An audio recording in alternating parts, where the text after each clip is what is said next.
ඔවන් සුබ සන්ධ්‍යාවක්. අදත් අපි සූදානම් නිරෝගී සම්පන්න පරපුරකට තිරසාර විසඳුම් වැඩසටහන් මාලාවේ තෙවන වැඩසටහන මෙසේ ආරම්භ කරන්න. අද වැඩසටහන වෙනුවෙන් සම්බන්ධ වී සිටින ආයුර්වේද වෛද්‍ය මාලන් බටගොඩ වෛද්‍යතුමන් මේ අවස්ථාවේ ඉතාමත් ගෞරවයෙන් යුතුව පිළිගන්න ලබන අතරම අද දින වැඩසටහන සමග සම්බන්ධ වූවත් අධිකරණ වෛද්‍ය විශාරද කුමුදු දහනායක වෛද්‍යතුමන් ආයුර්වේද වෛද්‍ය නිරෝෂන් රාජපක්ෂ වෛද්‍යතුමන් සහ පෝෂණ වේදී සෞඛ්‍ය සුජීවා වික්‍රමසිංහ වෛද්‍යතුමයන් ඉතාමත් ගෞරවයෙන් යුතුව සිහිපත් කර සිටිනවා.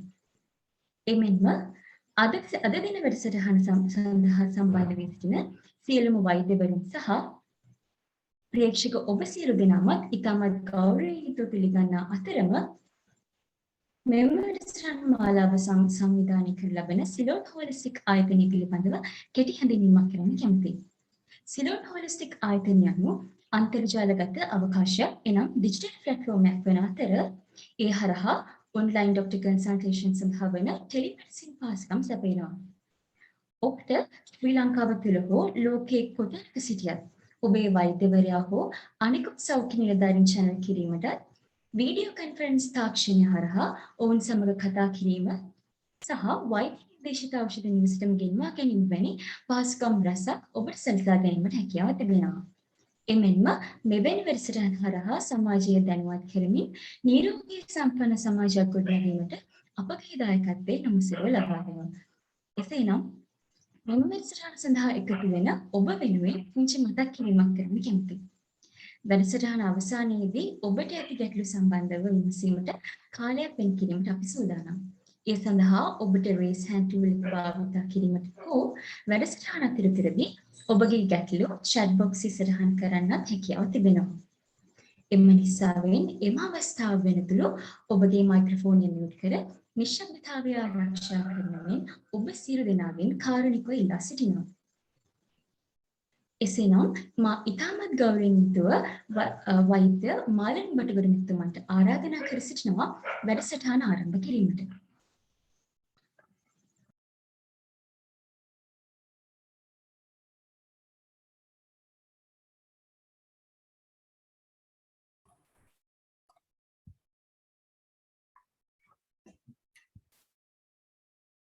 සියලුම දෙනාට ආයුබෝවන්.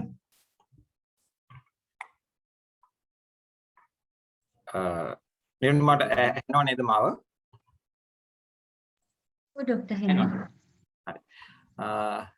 මම PowerPoint එක share කරන ගමන්ම කතා කරන්න. ඒක මම විස්තර අපි කතා කරමු.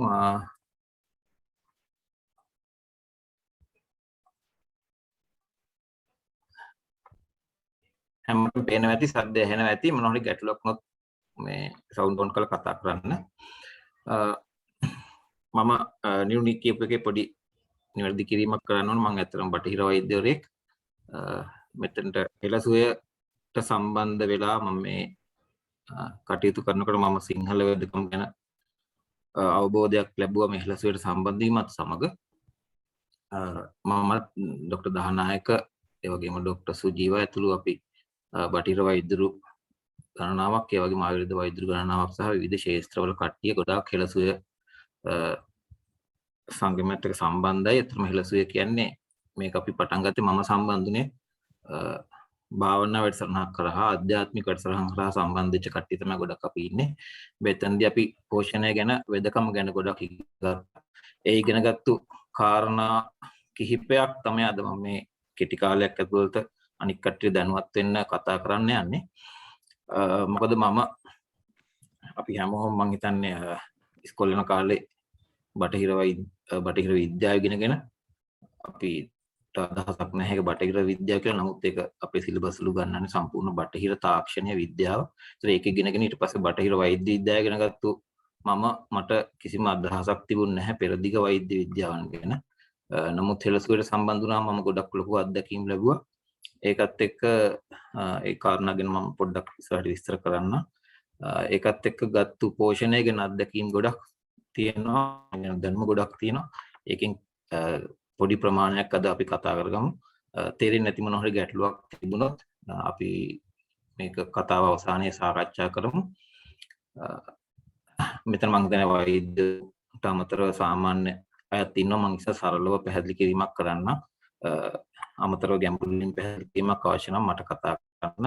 එහෙම අවශ්‍ය පරීක්ෂණ පත්‍රිකාවේ අවශ්‍ය කාරණා ඉදිරිපත් කරන්න පුළුවන් පසුව. මෙතන අපි අතර හෙළසුවේට සම්බන්ධ වෙන්නේ හෙළසුවේ ඍෂිනයන සංගමයේ හැටියට අපි සම්බන්ධ වෙන අපි මේ ස්වේච්ඡාවෙන් සම්බන්ධ වන වෛද්‍යරු කණ්ඩායම තමයි හෙළසුවේ වෛද්‍ය ඍෂිනයන සංගමයේ හැටියට ඉන්නේ. මෙතනදී අපි කතා කරපු ගොඩක් කාරණා මම හිතන්නේ අපි වැඩසටහන් ගොඩාක් කරා රට පුරාම විශේෂයෙන්ම පෝෂණය ගැන ඒ වගේම නිරෝගීකම ගැන දැනුවත් වෙන්න, ඒ වගේ ගොවිතැන ගැන දැනුවත් කරන්න දේශන විතරක් නෙවෙයි ප්‍රායෝගික වැඩපිළිවෙලක් ගොඩනගලා තියෙනවා දැනට. නිරෝගීභාවය මිනිසුන්ගේ ඇති කරන්න. මොකද මම බටහිර වෛද්‍ය විද්‍යාව හරහා ලබා නොගත්තු ලොකු අත්දැකීම. මොකද අපි දන්නවා බටහිර වෛද්‍ය විද්‍යාව අද ගත්තොත් අපි මම දැනට අවුරුදු 20කට වඩා සේවා කාලයක් තියෙනවා. ඉතින් මේ සේවා කාලය ඇතුළත අපි අත්දැකීම් ලැබුව දේ තමයි රෝග බොහොමයක් රෝග අපිට සුව කරන්න බැහැ, අපි පාලනය කිරීමක් තමයි කරන්නේ. උදාහරණයක් විදිහට දියවැඩියා ගත්තොත් අපිට පොතපතේ උගන්වන්නෙම දියවැඩියා යන සුව කළ නොහැකි රෝගයක් කියලා.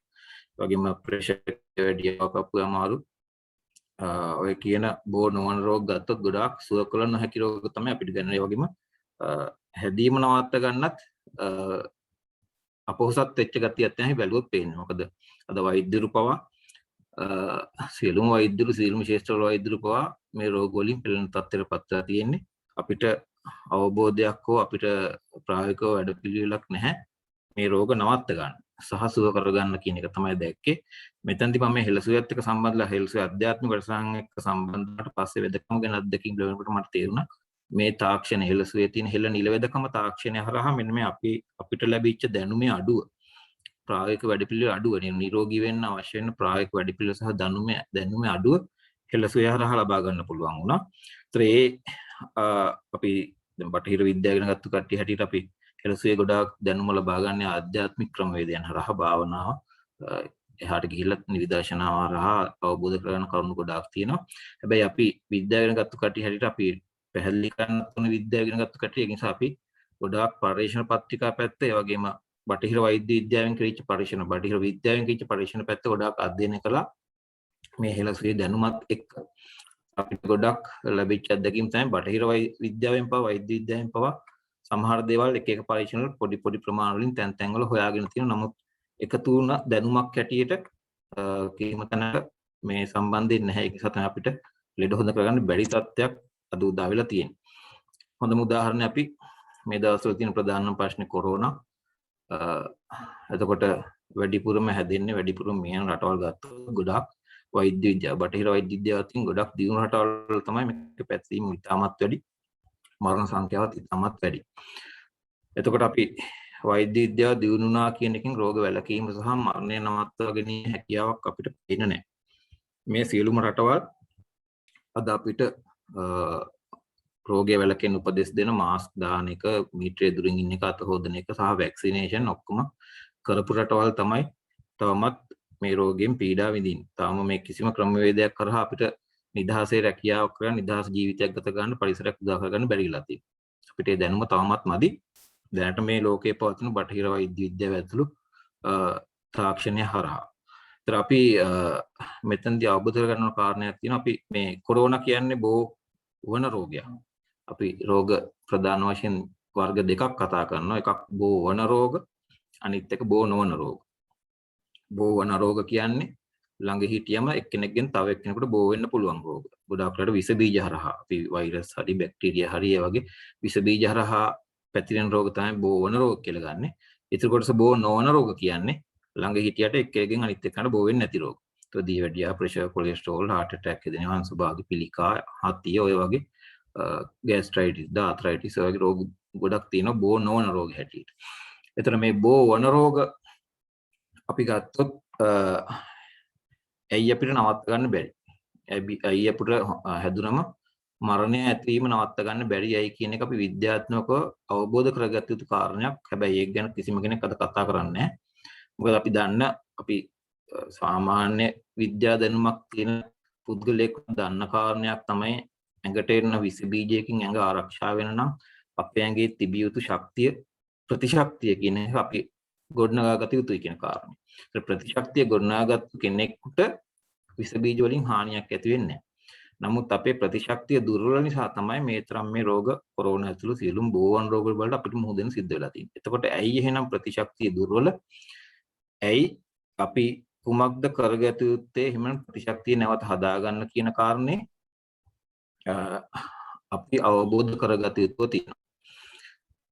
ඒතර ඇයි අපේ ප්‍රතිශක්තිය මෙච්චර දුර්වල? විශේෂයෙන්ම බැලුවම වෛද්‍ය විද්‍යාව දියුණු රටවල් තමයි වැඩිපුර දුර්වල. මොකද අපි ගත්තොත් අප්‍රිකාව සාමාන්‍යයෙන් මේ රෝග වලින් ටිකක් පීඩා විඳිනවා අඩුයි මේ දැන් දියුණු වෙන රටවලට වඩා. ඒතකොට ප්‍රතිශක්තිය ඇති වෙන්න ප්‍රධාන වශයෙන් හේතු වෙන කාරණා කීපයක් තියෙනවා. මම කිව්වේ මම මේ බටහිර විද්‍යාවෙන් ලබාගත් දැනුම නෙමෙයි මෙතනින් එහාට කතා කරන්නේ මම හිලසුවේ හරහා ලබාගත් දැනුම.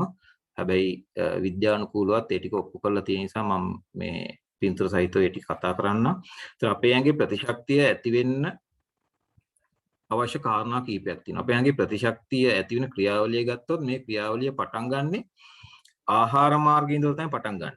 ආහාර මාර්ගයේ සිට තමයි ප්‍රතිශක්තිය ඇතිවීමේ ක්‍රියාවලිය එතනින් එහාට දීර්ඝ වශයෙන් ශරීරය තුළ සිද්ධ වෙන්නේ.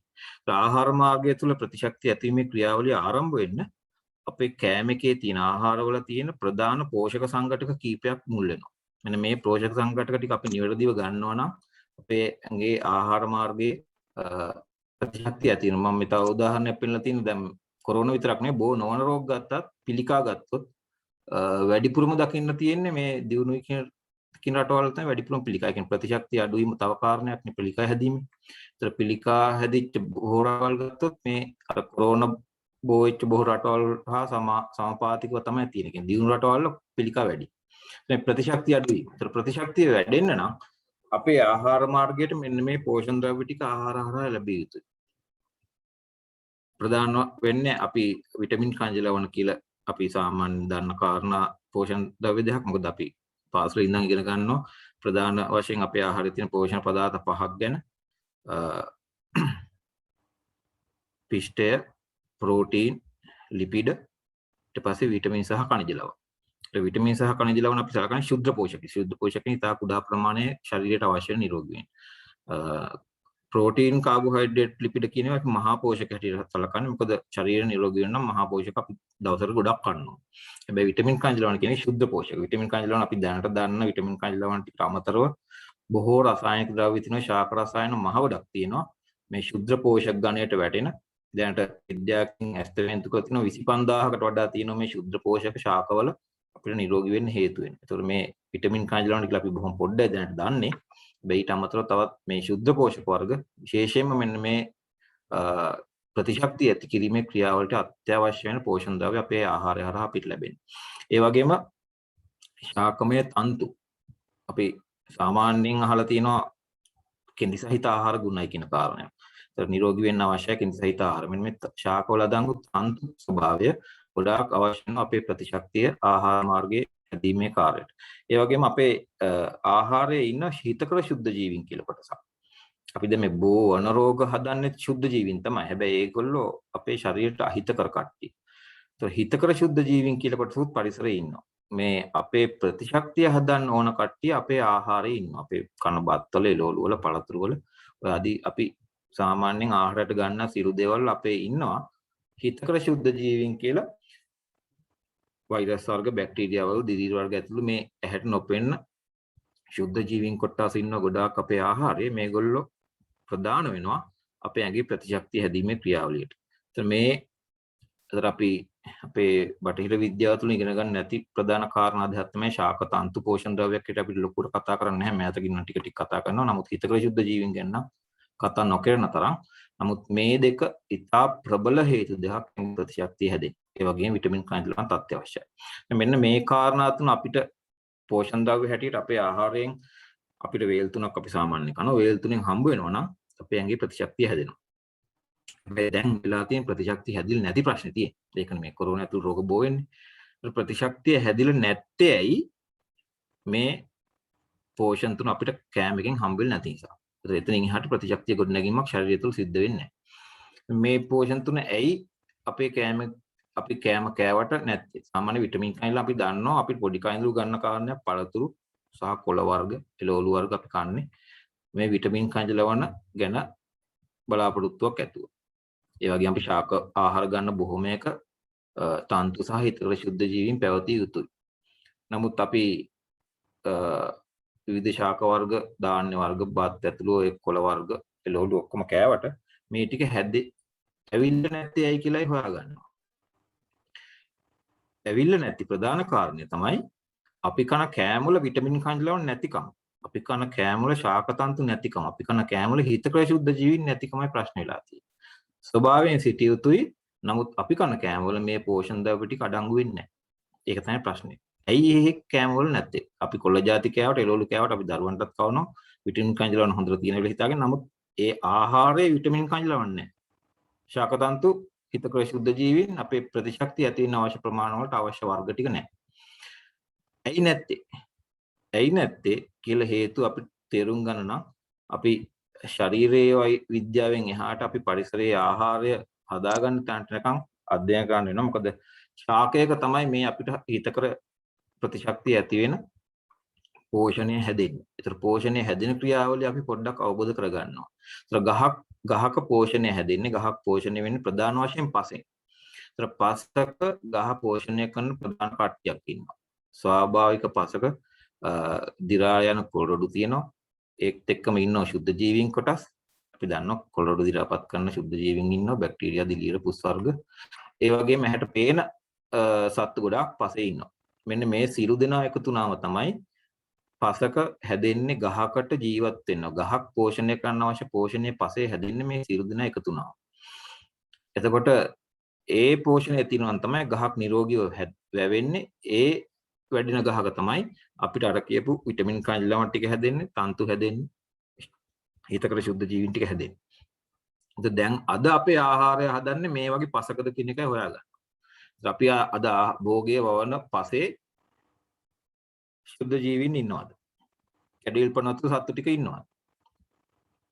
වගාව කරපු අය අත්දැකීම් දන්නේ නැති මේ සත්තු එකකටද පසේ නැහැ. හේතුව රසායනික ද්‍රව්‍ය යොදන විස සහිත රසායනික ද්‍රව්‍ය නිසා තමයි ඔක්කොම විනාශලා තියෙන්නේ. කෘමිනාශක යොදන්න ඕනේ නැහැ. රසායනික පොහොර යදුවත් ඇති පසට මේ සියලු සත්තු විනාශ වෙයි. ඒතර මේ ශුද්ධ ජීවීන් සහ මේ පාංශු ජීවීන් කියන කොටස් දෙක නැහැ කියන්නේ පසේ කොළ ද්‍රව්‍ය දිරාපත් වීමක් හරියට සිද්ධ වෙන්නේ නැහැ. ඒකත් එක්ක නිෂ්පාදන පෝෂණ ද්‍රව්‍ය ටික ගහකට අවශ්‍ය පෝෂණ ද්‍රව්‍ය නිෂ්පාදනය වෙන්නේ නැහැ. මේ ගහකට අවශ්‍ය පෝෂණ ද්‍රව්‍ය සංඛ්‍යාත්මකව ගත්තොත් ගණන් කරන්න බැරි තරම්. තා අධික ප්‍රමාණයක් තියෙනවා. ඒතර ඒ අධික ප්‍රමාණයත් එක්ක තමයි අපිට අවශ්‍ය ශුද්ධ පෝෂක 25000කට එහා පැත්තේ ගහක හැදෙන්නේ.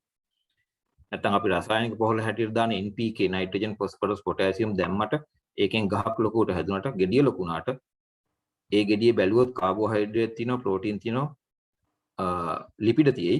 හැබැයි ඒ ගෙඩියේ නැත්නම් කොලේ අපේ ආහාරය නැති වෙන්නේ මොනවද? khනිජ ලවණ, මේ ඇතුළු ශුද්ධ පෝෂක ටික හැදෙන්නේ නැහැ. ඒ වගේම තන්තු ටික හැදෙන්නේ නැහැ. හිතකර ශුද්ධ ජීවීන් ටික හැදෙන්නේ නැහැ.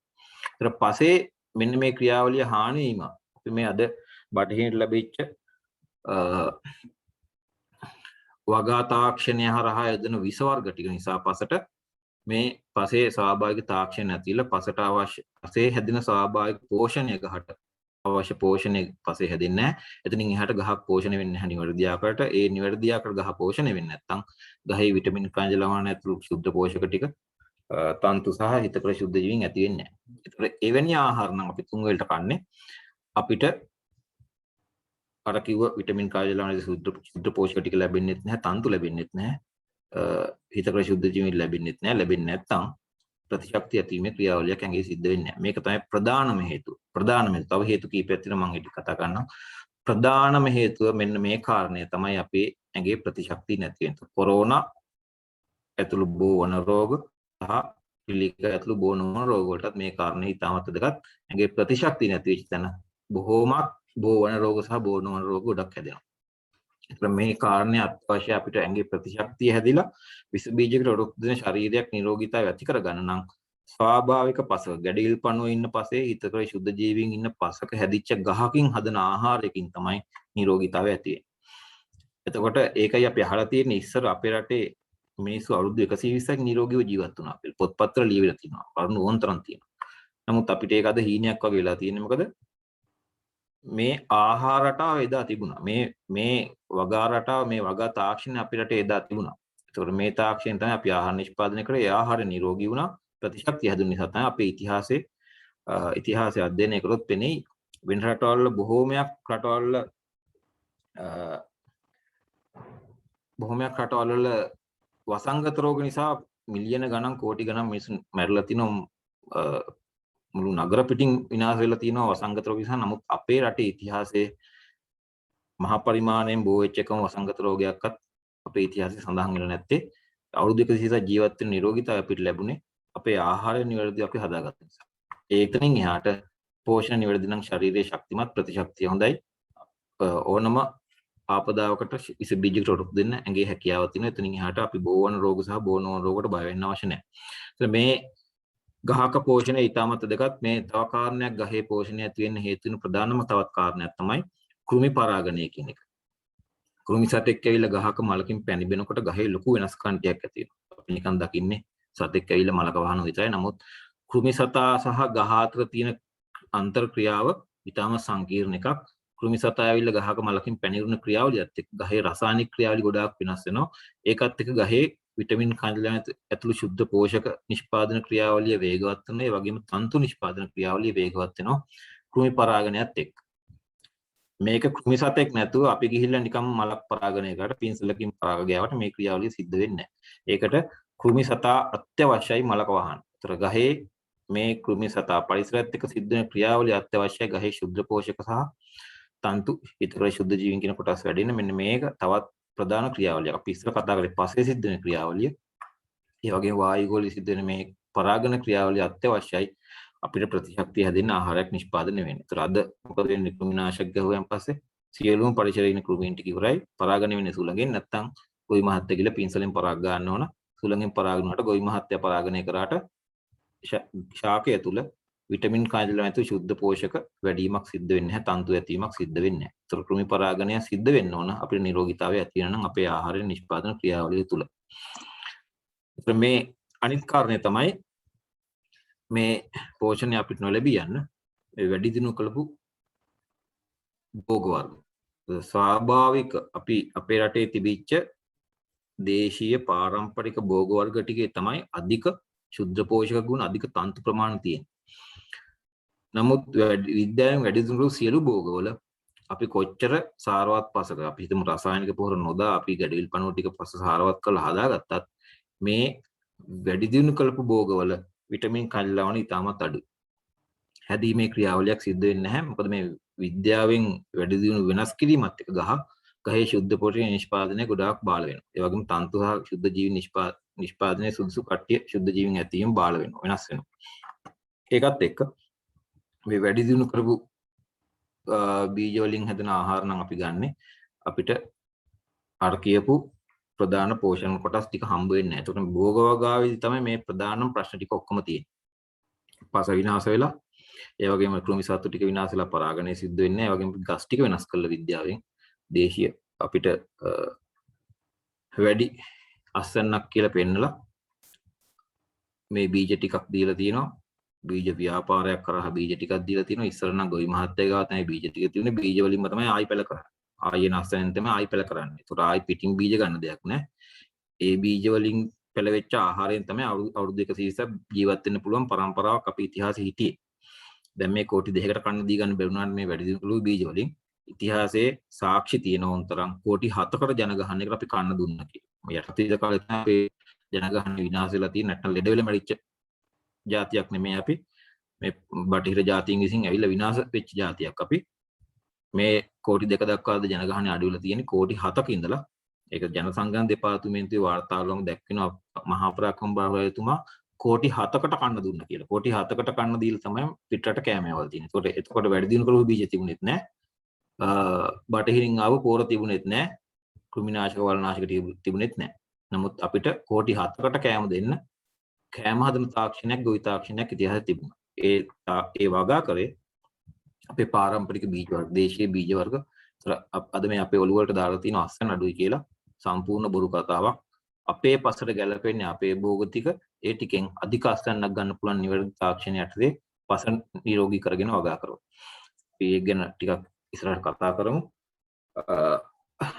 මේ කෘෂි රසායන යොදාගෙන කරන ගොවිතැන හරහා දැන් අපි පෝෂණය අඩු වෙන කාරණේ කතා කරා. පෝෂණය අඩු වෙනවා විතරක් නෙමෙයි මේ කෘෂි රසායන වල තියෙන ලෝකෙ තියෙන අධිකම විස වර්ග ටික කෑමකට එකතු වෙනවා.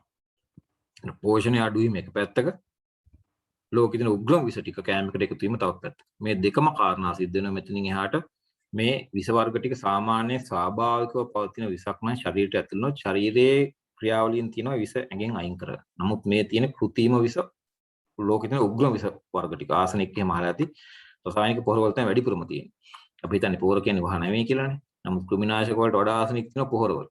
එතන පොහොර ටික ගහලා කෑම එක හදනවා කියන්නේ ආසනික් ඇතුළු. ආසනික් කියන්නේ ලෝකෙ තියෙන උග්‍රම පිළිකාකාරයක්. අපි වෛද්‍ය විද්‍යාව කියන්නේ non threshold carcinogenයක්. ඒ කියන්නේ ආරක්ෂාකාරී කියලා අවමගයක් නැනෝග්‍රෑම් වලින්වත් අගයක් දෙන්න බැරි පිළිකාකාරකයක් තමයි ආසනික් කියන්නේ. ඒ ආසනික් ටික ඇතුළු තවත් ගොඩක් බැරලෝහ ගොඩක් කැඩ්මියම් ආදී බැරලෝහ මහ ගොඩක් තියෙන වගේම කෘෂි රසායන විස වර්ග අනිත් සංයෝගات ගොඩක් ඔක්කොම විස වර්ග. විස නිසා මේ මිනි ඔලුවක යටකට දෙහි ගහලා තියෙන මේ හැම බෝතලයක. ඒතර වහ දාගෙන කෑම කන තත්ත්වයටපත් වෙලා තියෙනවා. අපි හැබැයි කියන්නේ මිනිස්සු කියන්නේ මානසික උසස් කියලා.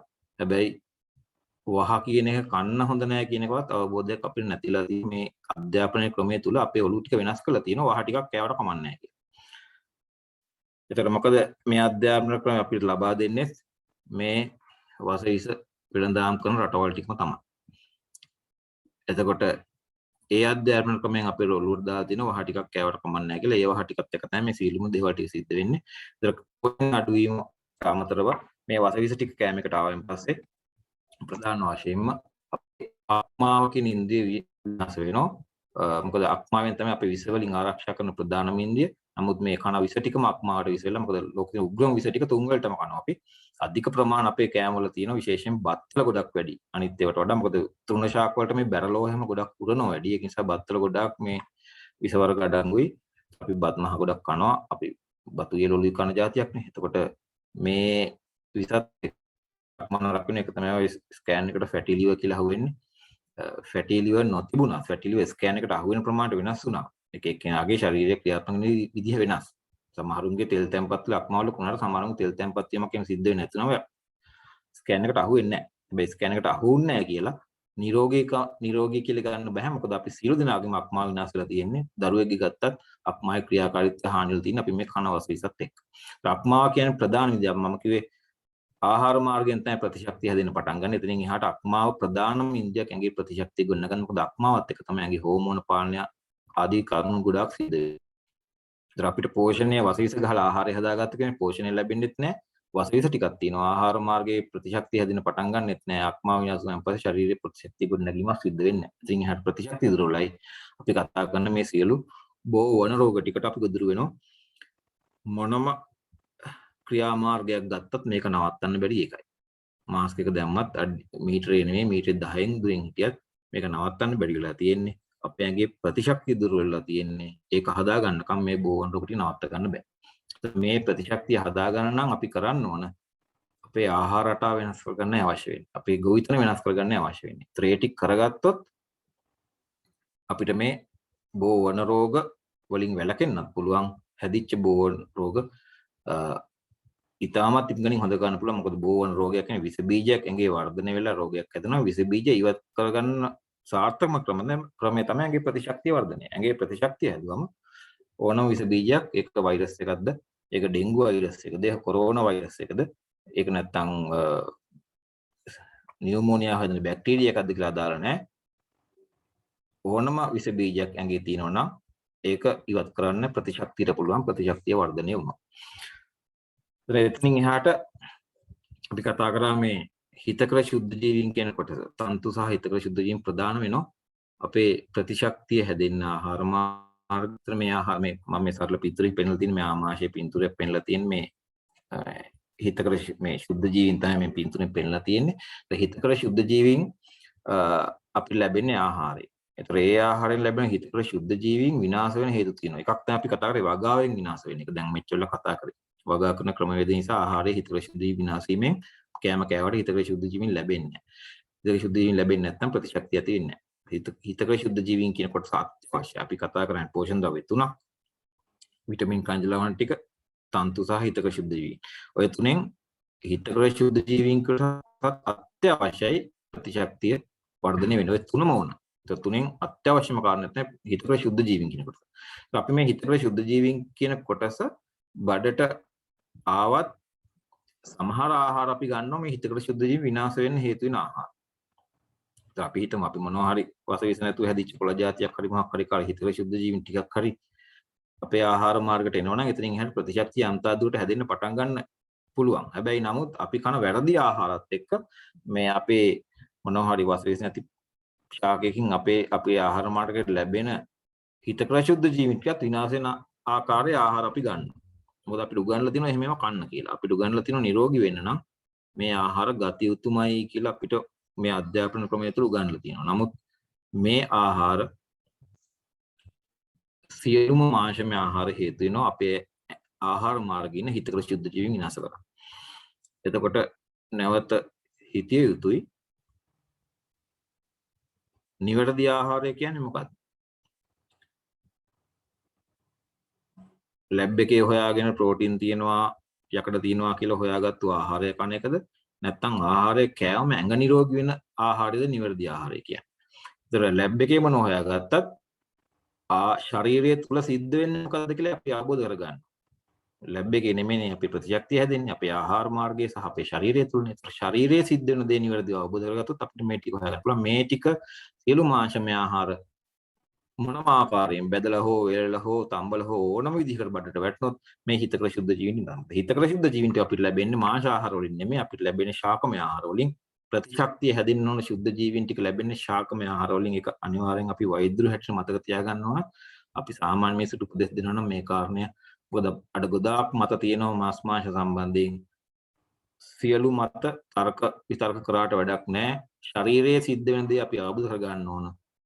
මාස් මාංශ ටික ආහාර මාර්ගයට එකතු වෙනවා නම් ආහාර මාර්ගෙන් හිතක ශුද්ධ ජීවීන් ටික විනාශ වෙනවා නම් එතනින් එහාට අපිට ඒ ශුද්ධ ජීවීන්ගෙන් ප්‍රතිශක්තිය ඇතිවීම ඇතුළු බොහෝ කාරණා තව දුරටත් මගහැරෙනවා. මේ හිතක ශුද්ධ ජීවීන්ගේ ප්‍රයෝජන ටික අපි කතා කරමු තව පොඩ්ඩකින්. මේ කාරණේ මතක තියාගන්න. එතනින් එහාට අපි කතා කරා අක්මාවන් රෝගී වුණාන් පස්සේ අක්මාව කියන අපේ ප්‍රතිශක්තිය වගේම හෝමෝන ක්‍රියාකාරීත්වයට බලපාන ප්‍රධාන ඉන්ද්‍රියක්. හෝමෝන ක්‍රියාකාරීත්වය වෙනස් වීම නිසා පරිවෘත්තීය ක්‍රියා ඇඟේ වෙනස් වෙනවා. සීනි පරිවෘත්තීය වෙනස් වෙනවා, දියවැඩියාව, කොලෙස්ටරෝල් පරිවෘත්තීය වෙනස් වෙනවා, heart attack අංශභාගය හැදෙන ටික මේ සියලුම දේවල් ටික වෙනස් වෙනවා. මේ ටික අපි තා පොඩ්ඩකින් ආපහු කතා කරමු. ඒත් මේ බෝ නොවන රෝග ටික මේ තියෙනවා. බෝ වන රෝගත් හැදුනා, බෝ නොවන රෝග ටිකත් හැදුනා. ප්‍රධාන වෙන්නේ අපේ ආහාරයේ තියෙන ප්‍රශ්න ටික. ආහාරයේ මොකද්ද ප්‍රශ්න එකක්? රසායනික දාල කරන වගාවහරා නිෂ්පාදනය කරන ආහාර වැඩි දියුණු කරපු රෝග වලින් ඊටු එක අපි වැරදි ආහාර උපදෙස් මත අපි ගන්න ආහාර ටික සියලු මාංශමය ආහාර ටික මේ දෙක තමයි අද අපේ මේ බෝ වන සහ බෝ නොවන රෝගවලට ප්‍රධානම හේතු දෙක. තව හේතු තියෙනවා අපි ගත්තොත් අජිනමොටෝ වගේ ඔය MSG වගේ රසායනික ද්‍රව්‍ය කාල තබා ගැනීම රසායනික ද්‍රව්‍ය ගොඩාක් අය පාවිච්චි කරනවා.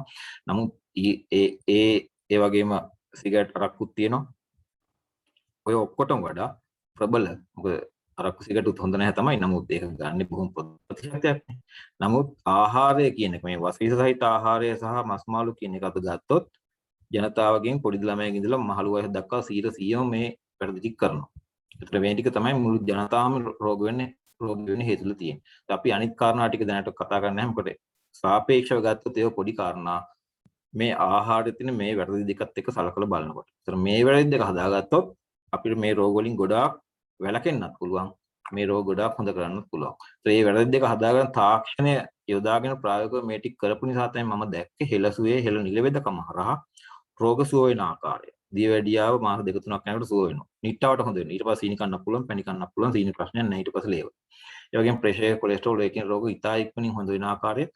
හෙළ නිලවේදකමේ ප්‍රධානම ඖෂධය තමයි ආහාරය. ආහාරය තමයි නිවැරදි කරන්නේ. වසවිස නැතුව වගා කරපු පාරම්පරික ආහාරය තමයි යොදාගන්නේ. කුළු බරු ටික යොදා ගන්නවා. ඒතර ඒකත් එක තමයි මේ වෙනස්කම ඔක්කොම ඇති කරන්නේ. ඒතර උපදෙස් දෙනවා අනිවාර්යයෙන්ම සුවකන් මේ අමාත්‍යන රෝගීන්ට මස් මාළු වලින් මස් මාංශ වලින් වත්නකොට ඒ අවශ්‍ය වෙන පෝෂණ පදාර්ථ ප්‍රෝටීන් සහ යකඩ ඇතුළු khනිජ ලවණ වර්ග ටික අපිට අපේ පාරම්පරික ශාකමය ආහාරයෙන් අපිට අත්‍යවශ්‍ය ටික අනිවාර්යෙන් හම්බ වෙනවා නිවැරදිව වගා කරගත්තොත්. වගා නොකිරීමේ ප්‍රශ්න තමයි දැන් තියෙන්නේ. ඒ නිසා මස් මාංශ අත්‍යවශ්‍ය නැහැ නිරෝගී වෙන්න අත්‍යවශ්‍ය නැහැ කොහොමවත් අවශ්‍ය නැහැ. මොකද ඒකෙන් තියෙන හානිය වැඩි ප්‍රයෝජනට වඩා. මොකද මස් මාංශ ගත්තොත් ඒක හැදලා තියෙන්නේ යකඩ ප්‍රෝටීන් වලින් විතරක් නෙවෙයි තව රසායනික ද්‍රව්‍ය මහ ගොඩක් තියෙනවා. ඒ ගොඩාක් ඒවා ඇඟට අහිත කරයි. නමුත් ඒ ටික පිටු ගන්නන්න නැතුව තමයි අපිට කන්න කියන්නේ. ඒතර ප්‍රධානව වාසවිස යොදාගෙන හදපු ආහාරයත් සහ මස් මාංශත් එක්ක එකතු වෙනන් පස්සේ මේ බෝ නොවන රෝග ටිකත් හැදෙනවා. ඒතර මේ සාරාංශය අපි කතා කරේ මොකද අපිට වෙලා තියෙන්නේ කියලා මේ ලෙඩ රෝග. ඇයි හැදෙන එක නවත්ත ගන්න බැරි? ඇයි හැදිච්ච ටික හොද කරන්න බැරි? ආහාරය හදන තාක්කල් අපි මොන කොච්චර මහන්සි වුණත් අපිට රෝගීන් හොද කරන්නත් බෑ. අපි වෛද්‍යරු හැටියට අපිට රෝග වෙනක නවත්ත ගන්නත් බෑ. අපි හැදිච්ච රෝග අපිට හොද කරන්නත් බෑ. ඒතර ආහාරය තමයි ප්‍රධානම අංගය. මේක නිවැරදිව හදාගත්තොත් අපිට පුළුවන් ටික කරන්න. ඒතර මේ තව ටිකක් අපි පොඩ්ඩක් පෝෂණය ගැන, ශරීරයේ පෝෂණය ගැන පොඩ්ඩක් විද්‍යාත්මකව තව කරුණු කිහිපයක් කතා කරමු. මොකද මේ ටික මම හිතන්නේ සියලු දෙනා දැනගත්තොත් මේ විද්‍යාව කාරණේ මම හිතන්නේ තව අවබෝධ කරගන්න ලේසියි අපි මේ කතා කරපු කාරණා ටික. මොකද අපි ගත්තොත් අපි ආහාර අපේ ශරීරයේ පවත්ව ගන්න අපි එළියෙන් ගන්න මොනවද ගන්න කියලා අපි කාරණා කීපයක් ගන්න. එකක් ඔක්සිජන් ගන්න, හුස්ම ගන්නවා, අනිත් එක ආහාර හා ජලය. කට හරහා ගන්න ටික. එච්චර අපි පිටින් ප්‍රධාන වශයෙන් ගන්න මේ ශරීරයේ පවත්ව ගන්න. ඒතර ඔක්සිජන් ටික අපිට ප්‍රශ්නයක් නෑ. ඔක්සිජන් හුස්ම ගන්න තාක්කල් අවුරුදු 100ක් හුස්ම ගත්තොත් ඔක්සිජන් ටික හම්බ වෙනවා. ජලයත් අපේ රටේ බොන්න කිසි ගැටලුවක් නෑ. ජලය උන්තන් තියෙනවා. ඒතර අවුරුදු 100ක් අපේ ශරීරය නිරෝගීව තියාගන්න නම් ඔක්සිජන් සහ ජලයෙන් ලොකු ප්‍රශ්නයක් නෑ අපිට. හැබැයි ප්‍රශ්නේ වෙනවා වෙන්න පුළුවන් එකම තැන තමයි ආහාරය. මොකද ආහාරයේ වර්ග ගොඩක් තියෙනවා. අපිට කන්න පුළුවන් ಜಾති ඕන තරම් තියෙනවා පරිසරේ. තනකොළුණක් කන්න පුළුවන් නේ. අපිට සම්බලක් හදාගත්තොත්. ඒ නිසා හැබැයි අපි තීරණය කරන්න ඕන සුදුසු ආහාරය මොකක්ද කියලා. තනකොළ කනවද? එහෙම නැත්නම් නිරෝගී වෙන්න අවශ්‍ය දේවල් ටික කනවද? තනකොළ කෑවොත් නිරෝගී වෙන්න පුළුවන්. එතකොට ආහාරයට ගතියුත්තේ මොනවද කියන එක අවබෝධ කරගන්න එක බොහොම වැදගත්. මේක පොතපතේ ලයිස්තු කටපාඩම් කළ නෙමෙයි. ශරීරයේ ක්‍රියාකාරීත්වයත් එක්ක අවබෝධ කරගත්තොත් ඕනම ආහාරයක් ගතියුතුද නැද්ද කියලා අපිට තීරණය කරන්න පුළුවන්. ඒතර මේ මොන ආහාරය ගත්තත් ඒතර ආහාරය ශරීරයත් එක්ක තියෙන සම්බන්ධතාවය තමයි අපි තේරුම් ගත යුතු කාරණේ. ඒතර ආහාරය සාමාන්‍යයෙන් අපි ගත්තම කටින් එහාට යන්නේ බඩවැල්ටනේ. බඩවැල්ට ගිහලා ජීර්ණ වෙලා තමයි ශරීරයට උරාගෙන ශරීරය ක්‍රියාත්මක වෙන්නේ. ඒතර ශරීරය නිරෝගීව ක්‍රියාත්මක වෙන්න නම් බඩවැලෙන් හරහා ලබා යුතු ආහාර වර්ග තියෙනවා. ඒතර මොනවද මේ ආහාර වර්ග කියන එක හොයාගන්න පුළුවන්. මොකද අපේ ශරීරයට අවශ්‍ය නිරෝගීව ක්‍රියාත්මක වෙන්න අවශ්‍ය ආහාර ටික ලබා ගන්න තමයි අපේ ආහාර මාර්ගය සැකසීලා තියෙන්නේ. හරකගේ ආහාර මාර්ගය සැකසීලා තියෙන හරකගේ ශරීරය නිරෝගීව තියාගන්න ඕන පෝෂණය ලබා ගන්න. මනුස්සයාගේ ආහාර මාර්ගය සැකසීලා තියෙන මනුෂ්‍යයා නිරෝගීව තියාගන්න අවශ්‍ය පෝෂණය ලබා ගන්න. ඒතර හරක තනකොළ කාල නිරෝගී වෙනවා වගේම අපිට තනකොළ කාල නිරෝගී වෙන්න බැරි හරකගේ ආහාර මාර්ගය අපේ ආහාර මාර්ගය වෙනස්. ඒතර මේ ආහාර මාර්ග ගැන අධ්‍යයනය කරොත් පොඩි අවබෝධයක් ගත්තොත් අපිට පුළුවන් අපේ ආහාර මාර්ගයේ සුදුසු ආහාර ටික මොනවද නිරෝගී වෙන්න ලබාගත්තේ කියලා. මේ සියලුම සත්ත්වයන්ගේ ආහාර මාර්ග අපි අධ්‍යයනය කර බැලුවොත් ආහාර මාර්ග වර්ග දෙකක් තියෙනවා ප්‍රධාන වශයෙන්. එකක් මාංශ අනුභව කරන සත්තුන්ගේ ආහාර මාර්ගය, අනිත් එක ශාකාහාර අනුභව කරන සත්තුන්ගේ ආහාර මාර්ගය. මේ දෙක ලොකු වෙනස්කම් තියෙනවා. මුලින් ඉඳලම අගට යනකම්ම ලොකු ක්‍රියාකාරී සහ රසායනික වෙනස්කම් තියෙනවා මේ ආහාර මාර්ග දෙකේ පැහැදිලි වෙනස්කම්. උදාහරණ බැලුවොත් කේටය කියන එක මස් කන සතුන්ගේ ආම්ලිකයි. ශාක ගන්න සතුන්ගේ භාෂ්මිකයි. ඒතකොට මේ ඇමයිලේස් එන්සයිම් වෙනස්කම් තියෙනවා. මොකදත් ඇඹරීමට සැකසීලා නැහැ මස් කන සතුන්ගේ. නමුත් ශාක කන සතුන්ගේ දත් ඇඹරීමට සැකසීලා තියෙනවා. ඒ වගේම බඩේ ඇසිඩ් ගතිය ගොඩාක් වැඩි මස් කන සතුන්ගේ ඇසිඩ් ගතිය අඩුයි ශාකාහාර ගන්න සතුන්ගේ. ඒ වගේම මේක සරල බටයක් වගේ මේ ශාක ගන්න සතුන්ගේ ගොඩාක් සංකීර්ණ ව්‍යුහයක් තමයි තියෙන්නේ ශාක අනුභව කරන සතුන්ගේ. ඒ වගේම තන්තු අවශ්‍ය වෙන්නේ නැහැ. ශාක තන්තු අවශ්‍ය නැහැ. මස් කන සතුන්ගේ ආහාර මාර්ගයේ ක්‍රියාකාරීත්වයට. නමුත් ශාක අනුභව කරන සතුන්ගේ ආහාර මාර්ගයේ ක්‍රියාකාරීත්වයට තන්තු ශාකමය තන්තු අත්‍යවශ්‍යයි ක්‍රියාකාරීත්වයෙන් ආහාර ජීර්ණය කරලා පෝෂණය ගන්න. ඒ වගේම කොලෙස්ටරෝල් අධිකව දරා ගන්න පුළුවන් විදිහ තමයි මාංශ අනුභව කරන සතුන්ගේ ආහාර මාර්ගය සැකසීලා තියෙන්නේ. නමුත් ශාක අනුභව කරන සතුන්ගේ ආහාර මාර්ගය කොලෙස්ටරෝල් දරා ගන්න සැකසීලා නැහැ. එතන මේ ප්‍රධාන ආහාර මාර්ග දෙක තමයි සියලු සත්ත්වයන්ගේ බැලුවොත් බලා ගන්න පුළුවන්. එතකොට මාංශ අනුභව කරලා පෝෂණය ගන්න සතාට මාංශ ආහාරය වැටෙන්න ඕන ශරීරයට අවශ්‍ය පෝෂණය ගන්න. ශාක අනුභව කරන පෝෂණය ගන්න සතාට මේ ආහාර මාර්ගයෙන් පෝෂණය ගන්න ශාකාහාර ටික තමයි මේ ආහාර මාර්ගයට වැටෙන්නේ. එතන මේ ආහාර මාර්ග දෙකේ ලක්ෂණ ගත්තම මනුස්සයාගේ ආහාර මාර්ගය මේකෙන් මොන පැත්තටද වැටෙන්නේ? සියලුම ලක්ෂණ ටික ශාක භක්ෂක ආහාර මාර්ගයට සමානයි. අපිට ශාකමය ආහාරයෙන් තමයි නිරෝගීව ශරීරය පවත්වා ගන්න අවශ්‍ය පෝෂණය ලබා ගන්න තමයි අපේ ආහාර මාර්ගය සැකසීලා තියෙන්නේ. මේ ලක්ෂණ ටිකත් එක තමයි අපේ ආහාර මාර්ගයේ තියෙන්නේ. එතකොට ඇයි මේ විදිහට ආහාර මාර්ග දෙකක් හැටියට සැකසීලා තියෙන බෑ බැලුවොත් ආහාරය ජීර්ණය විය යුතු ආහාරය ජීර්ණය කළ යුතු ආහාරය ජීර්ණය කරන තමයි ආහාර මාර්ග සැකසීලා තියෙන්නේ. මාංශ භක්ෂක ආහාර මාර්ගය ජීර්ණය කරනකොට ඒ ආහාරය සැකසීලා තියෙන අපි දන්නවා ශාක සහ සත්තු දෙකොල්ලම සැකසීලා තියෙන සෛල වලින් මාංශ සෛල කොටස් තුනක් තියෙනවා න්‍යෂ්ටිය ප්ලාස්මය සහ ප්ලාස්ම පටලය. මස් කන සතෙක්ගේ බඩට යන්නේ මේවා. එතන මේ කොටස් තුන ප්‍රධාන වශයෙන් ජීර්ණය කරන්න පුළුවන් නම් මාංශ ජීර්ණය කළ පෝෂණය ගන්න පුළුවන්. හැබැයි ශාකාහාර අනුභව කරනකොට ශාක හැදලා තියෙන සෛල වලින් ඒ සෛල වල න්‍යෂ්ටිය තියෙනවා ප්ලාස්මය තියෙනවා ප්ලාස්ම පටලය තියෙනවා. හැබැයි අමතරව කොටසක් තියෙනවා විශේෂ කොටසක් මොකද්ද? මේ කහ පාටින් දක්වලා තියෙන සෛල බිත්තිය කියන එක. සෛල බිත්තිය තමයි මාංශාහාර වල නැති කොටස, ශාකාහාර වල තියෙන අමතර කොටස. සෛල බිත්තිය විශේෂයි. මොකද සෛල බිත්තිය තියෙන්නේ සෛලයේ වටේට. ඒත් ඇතුළේ තියෙන දේවල් ජීර්ණය කරන්න බැරි වෙනවා සෛල බිත්තිය ජීර්ණය කරේ නැත්තම්. අනිත් එක සෛල බිත්තිය කියන එක ශක්තිමත්. ජීර්ණය කරන්න අපහසුයි. ඒ වගේම සෛල බිත්තිය ජීර්ණය කිරීම අත්‍යවශ්‍යයි. මොකද අපි කතා කරපු අර මුලින්ම කතා කරේ අපේ ඇඟේ ප්‍රතිශක්තිය හැදෙන්නම් පෝෂණ ද්‍රව්‍ය ටිකක් අඩංගුයි අවශ්‍යයි කියලා. ශුද්ධ පෝෂක, තන්තු, සාහිත්‍ය ප්‍රශුද්ධ ජීවීන්. මේ කොටස් තුනම ප්‍රධාන වශයෙන් අඩංගු වෙන්නේ සෛල බිත්තියත් එක්ක. සෛල බිත්තිය තුල තමයි ඔය කතා කරපු ඇඟේ ප්‍රතිශක්තිය හැදෙන ප්‍රධානම කොටස් තුන අඩංගු වෙන්නේ. ඒ නිසා තමයි ශාකාහාර ජීර්ණය නිවැරදිව කරගත යුතු ආහාර මාර්ගය අපිට පෝෂණ ලබා ගන්න නම් ඒ පෝෂණය හරහා නිරෝගී වෙන්න. ඒතර මෙන්න මේ අමාරු සෛල බිත්තිය ජීර්ණය කිරීම තමයි ඒ ජීර්ණය කිරීම සඳහා තමයි ශාක භක්ෂක සතුන්ගේ මෙච්චර දිග ආහාර මාර්ගයක් විශේෂණීය වෙච්ච ආහාර මාර්ගයක් සැකසලා තියෙනවා. මොකද ප්‍රධානම වෙනස වෙන්නේ මේ ශාක භක්ෂක මාංශ භක්ෂක ආහාර මාර්ගයත් එක්ක මෙන්න මේ සෛල බිත්තිය ජීර්ණය. සෛල බිත්තිය ජීර්ණය කරගන්නේ කොහොමද? කටේ ගත්තොත් ඇඹරුම් චලනය කරන්න පුළුවන් ශාක භක්ෂක සතුන්ට. හරහට ඉස්සරහට එකම හානු සැකසීලා තිනවා මාංශ පේශි සැකසීලා තිනවා අඹරන්න පුළුවන්. දත්ක සැකසීලා තිනවා අඹරන්න පුළුවන්. චාරක පුරස්චාරක දත් සැකසීලා තිනවා සියලුම ශාක භක්ෂක සතුන්ගේ අඹරන්න පුළුවන් වෙන. අඹරන්නේ මොනවද? ශාකයේ ශාකාහාරයේ හයියම කොටස. හයියම කොටස මොකද්ද? සෛල බිත්තිය.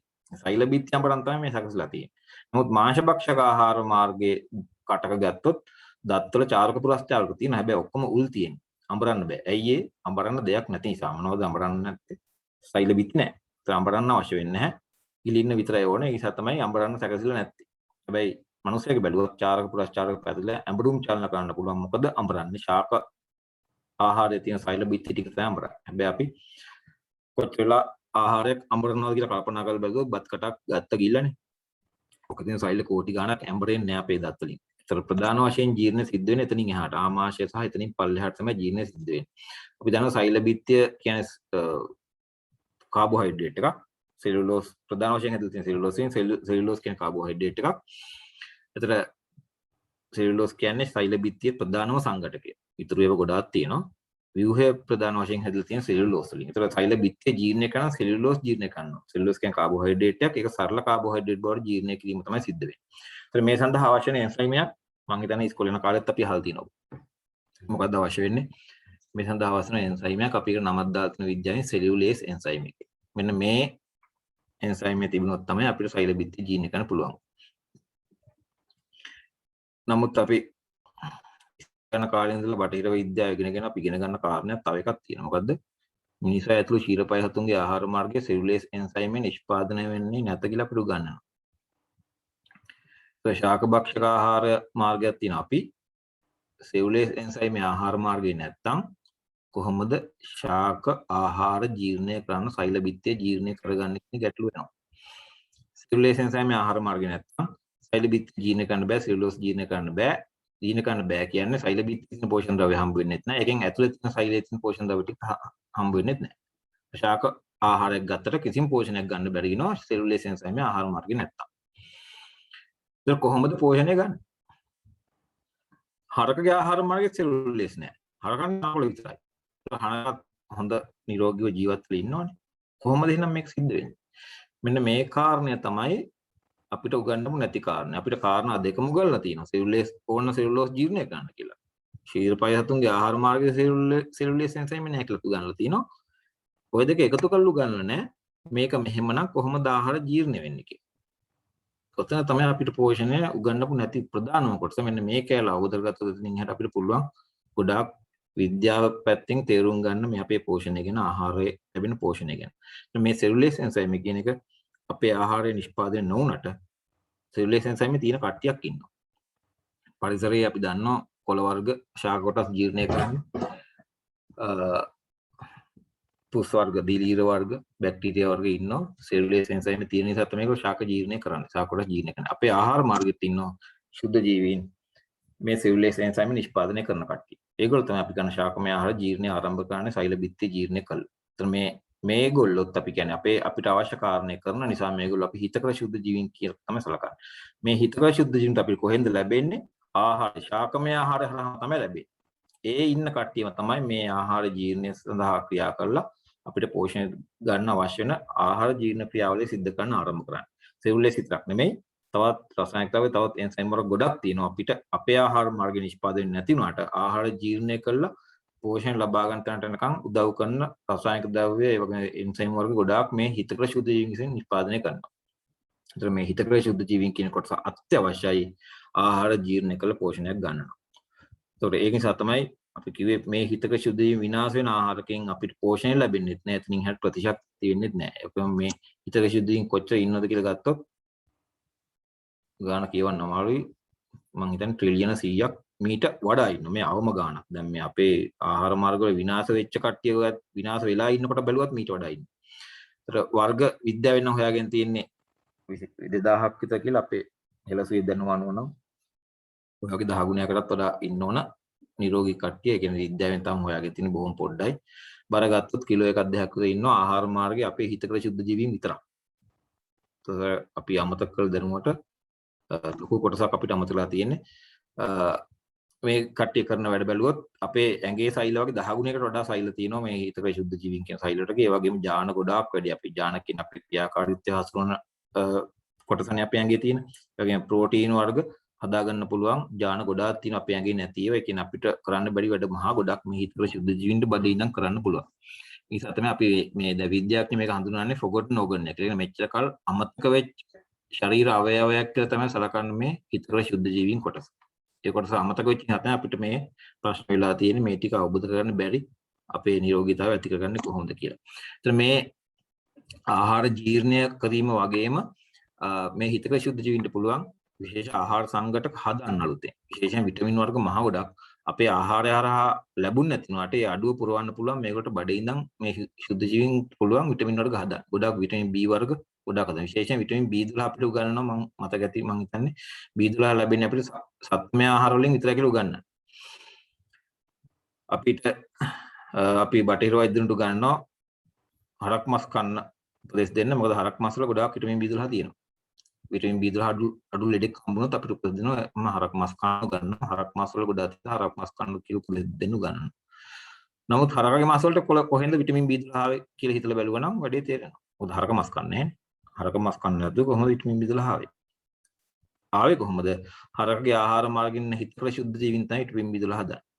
අපේ ආහාර මාර්ගින් මේ විටමින් B12 ශාකමය ආහාරවල නැහැ කියන කාරණේ බොරුවක් නෙමෙයි ඇත්ත.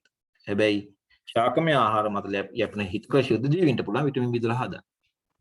සිද්ධ වෙන්නේ බඩේ. ඒත් මේ ටික මේ විටමින් වගේ වගේම අත්‍යවශ්‍ය ඇමයිනෝ වර්ග මේ ප්‍රධාන ප්‍රශ්නයක් තමයි essential amino acids. ඒ කියන්නේ අත්‍යවශ්‍ය කියලා නම දාලා තියෙන්නේ මේ හොයාගන්න බැරි නිසා. කෑම වල හරි අඩුයි. හැබැයි කෑම වල අඩුයි තමයි. නමුත් ඒ ටික ඉබේට බඩේ හැදෙනවා. හිතකර ශුද්ධ ජීවීන් ටික බඩේ ඉන්නවා. ඒකට අපිට මහන්සි වෙන දෙයක් නෑ. අපි සුදුසු ආහාර ටික ගන්නවා නම් ඒ ආහාර මත යැපෙන හිතකර ශුද්ධ ජීවීන්ට පුළුවන් බඩේදී මේ ප්‍රෝටීන් වර්ග ටික හදාන්න. ඒතකොට මේ දෙක විතරක් නෙමෙයි දවත් පෝෂණ ද්‍රව්‍ය ගොඩක් තියෙනවා. මේ උදාහරණ ප්‍රදාන දෙකක් දැන් අපිට තේරෙන දෙකක්. පෝෂණ ද්‍රව්‍ය මහා ලොකු සංඛ්‍යාවක් තියෙනවා මේ හිතකර ශුද්ධ ජීවීන්ට පුළුවන් අපිට අවශ්‍ය පෝෂණ ද්‍රව්‍ය ආහාර මාර්ගේ හදලා දෙන්න. ඒතර අපි ඊට අවශ්‍ය නැ ඒ ශුද්ධ ජීවීන්ට අවශ්‍ය වෙන ආහාර ටික විතරයි ගන්න. ඒ වගේම අපි කතා කරලා ආහාර ජීර්ණය ප්‍රධාන ප්‍රයෝජනයක් ශුද්ධ ශුද්ධ ජීවීන්. ඒ වගේම පෝෂණ සංඝටක නිෂ්පාදනය කිරීම ප්‍රධාන ප්‍රයෝජනයක් විටමින් ප්‍රෝටීන් වර්ග ඇතුළු. ඒ වගේම මේ පෝෂණ ද්‍රව්‍ය ටික ශරීරයට අවශෝෂණය කරගන්නත් ලොකු කාර්යභාරයක් කරනම හිතක ශුද්ධ ජීවීන්. ඒකත් අපිට තනියම කරගන්න බෑ. මේ හිතක ශුද්ධ ජීවීන් අත්‍යවශ්‍යයි පෝෂණ ද්‍රව්‍ය ශරීරයට අවශෝෂණය කර ගැනීම සඳහා. එතකොට ආහාර ජීර්ණය, පෝෂණ සංඝටක නිෂ්පාදනය, පෝෂණය අවශෝෂණය කිරීම. මේ ටික සිද්ධ වෙන්නේ නැහැ හිතක ශුද්ධ ජීවීන් ආහාර මාර්ගයේ නැත්තම්. කෑම කෑවට සරලව කිව්වොත් වැඩක් නැහැ. පෝෂණයක් ලැබෙන්නේ නැහැ හිතක ශුද්ධ ජීවීන් ටික ආහාර මාර්ගයේ නැත්තම්. එතන මේ ටික හිතක ශුද්ධ ජීවීන් කියන කාරණය ඉතාමත් වැදගත් කාරණයක්. අපි නොදන්නවා වුණාට මෙතනින් එහාට නිරෝගී වෙන්න නම් මේ ටික අපි දැනගෙන ඉන්නවා. ඒ වගේම අපි කලින් කතා කරා වගේම හිතක ශුද්ධ ජීවීන් ප්‍රධානමගේ ප්‍රතිශක්තිය ගොඩනගන්න. ආහාර මාර්ගයෙන් තමයි පටන් ගන්න. එතනින් එහාට ශරීරය තුළ මේ හිතක ශුද්ධ ජීවීන් හරහා ප්‍රතිශක්තිය ගොඩනගීමේ ක්‍රියාවලිය අනිවාර්යෙන් සිද්ධ වෙනවා. හිතක ශුද්ධ ජීවීන් ටික අපේ ආහාර මාර්ගයේ ඉන්නවා නම් ඒ ආහාර මාර්ගයට ශුද්ධ පෝෂක ටික තන්තු ටික ලැබෙනවා නම් ශුද්ධ ජීවීන් ටික නිවැරදිව ලැබෙනවා නම් ප්‍රතිශක්තිය ගොඩනැගීමේ ක්‍රියාවලිය සිද්ධ වෙනවා.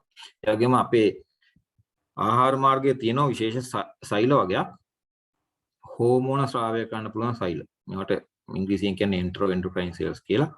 ආහාර මාර්ගයේ මුලින් ඉඳලා අගට යනකම් විවිධ වර්ගයේ සෛල තියෙනවා. විවිධ වර්ගයේ මේ සෛල වලින් පුළුවන් විවිධ වර්ගයේ හෝමෝන ස්‍රාවය කරන්න. මේ සෛල වලින් හෝමෝන ස්‍රාවය කිරීමේ ක්‍රියාවලිය පාලනය කරන්න පුළුවන් ආහාර මාර්ගයෙන් හිතකර ශුද්ධ ජීවීන්. හිතකර ශුද්ධ ජීවීන් සහ මේ සෛල අතර සිද්ධ වෙන ක්‍රියාවලිය අන්තර් ක්‍රියාවලියත් එක්ක තමයි හෝමෝන ස්‍රාවය පාලනය වෙන්නේ. මේ හෝමෝන ස්‍රාවය පාලනය කරන මේ හෝමෝන මේ හිතක ශුද්ධ ජීවීන් සහ ආහාර මාර්ගයේ මේ සෛල ටික එකතු වුණාම තමයි අපි කියන්නේ ඇඟේ තියෙන දැනට තියෙන ලොකුම අන්තරාශාරීරික ග්‍රන්ථිය කියන ලොකුම හෝමෝන ස්‍රාවය කරන ග්‍රන්ථිය හැටියට දැන් සලකන්නේ මෙන්න මේ කට්ටිය එකතු වුණා. ඒතර මේ අන්තරාශාරීරික මේ හෝමෝන ස්‍රාවී ග්‍රන්ථියෙන් ස්‍රාව වෙන හෝමෝන වලට පුළුවන් විශේෂ කාර්යයක් කරන්න මොනවද?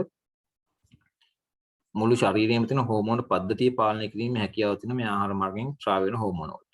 ඒතර අපි කතා කරන අපි විද්‍යාව ඉගෙන ගන්න සියලුම හෝමෝන පද්ධතිය තියෙන මොලේ තියෙන පිටියුටරි ඉඳලා පල්ලෙහාට යන හයිපොතලමස් එකේ ඉඳලා පල්ලෙහාට යන සියලුම හෝමෝන ස්‍රාව කරන ග්‍රන්ථි පාලනය කිරීමේ හැකියාවක් තියෙනවා මේ හෝමෝන වලට. ඒ හෝමෝන ස්‍රාවය පාලනය කරන කවුද? ආහාර මාර්ගයෙන් හිතකර ශුද්ධ ජීවීන්. හිතකර ශුද්ධ ජීවීන් හරහා මුළු ශරීරයේම හෝමෝන පාලනය කරන මුළු ශරීරයේම සිද්ධ වෙන පරිවෘත්තීය ක්‍රියා ටික පාලනය කිරීමේ හැකියාවක් තියෙන ආහාර මාර්ගයෙන් හිතකර ශුද්ධ ජීවීන්ට. ඒ ශුද්ධ ජීවීන්ට ලැබෙන්නේ කොහෙන්ද? ආහාරයෙන්. අපි ගන්න ආහාරයත් එක තමයි මුළු ශරීරයේම පරිවෘත්තීය ක්‍රියා ටික පාලනය වෙන්නේ. ඒතර වැරදි ආහාරය ගත්තොත් පරිවෘත්තීය ක්‍රියා ටික වර්ධිනවා. නිවැරදි ආහාරය ගත්තොත් පරිවෘත්තීය ක්‍රියා නියමාකාරයෙන් සිද්ධ වෙන නිරෝගී වෙනවා.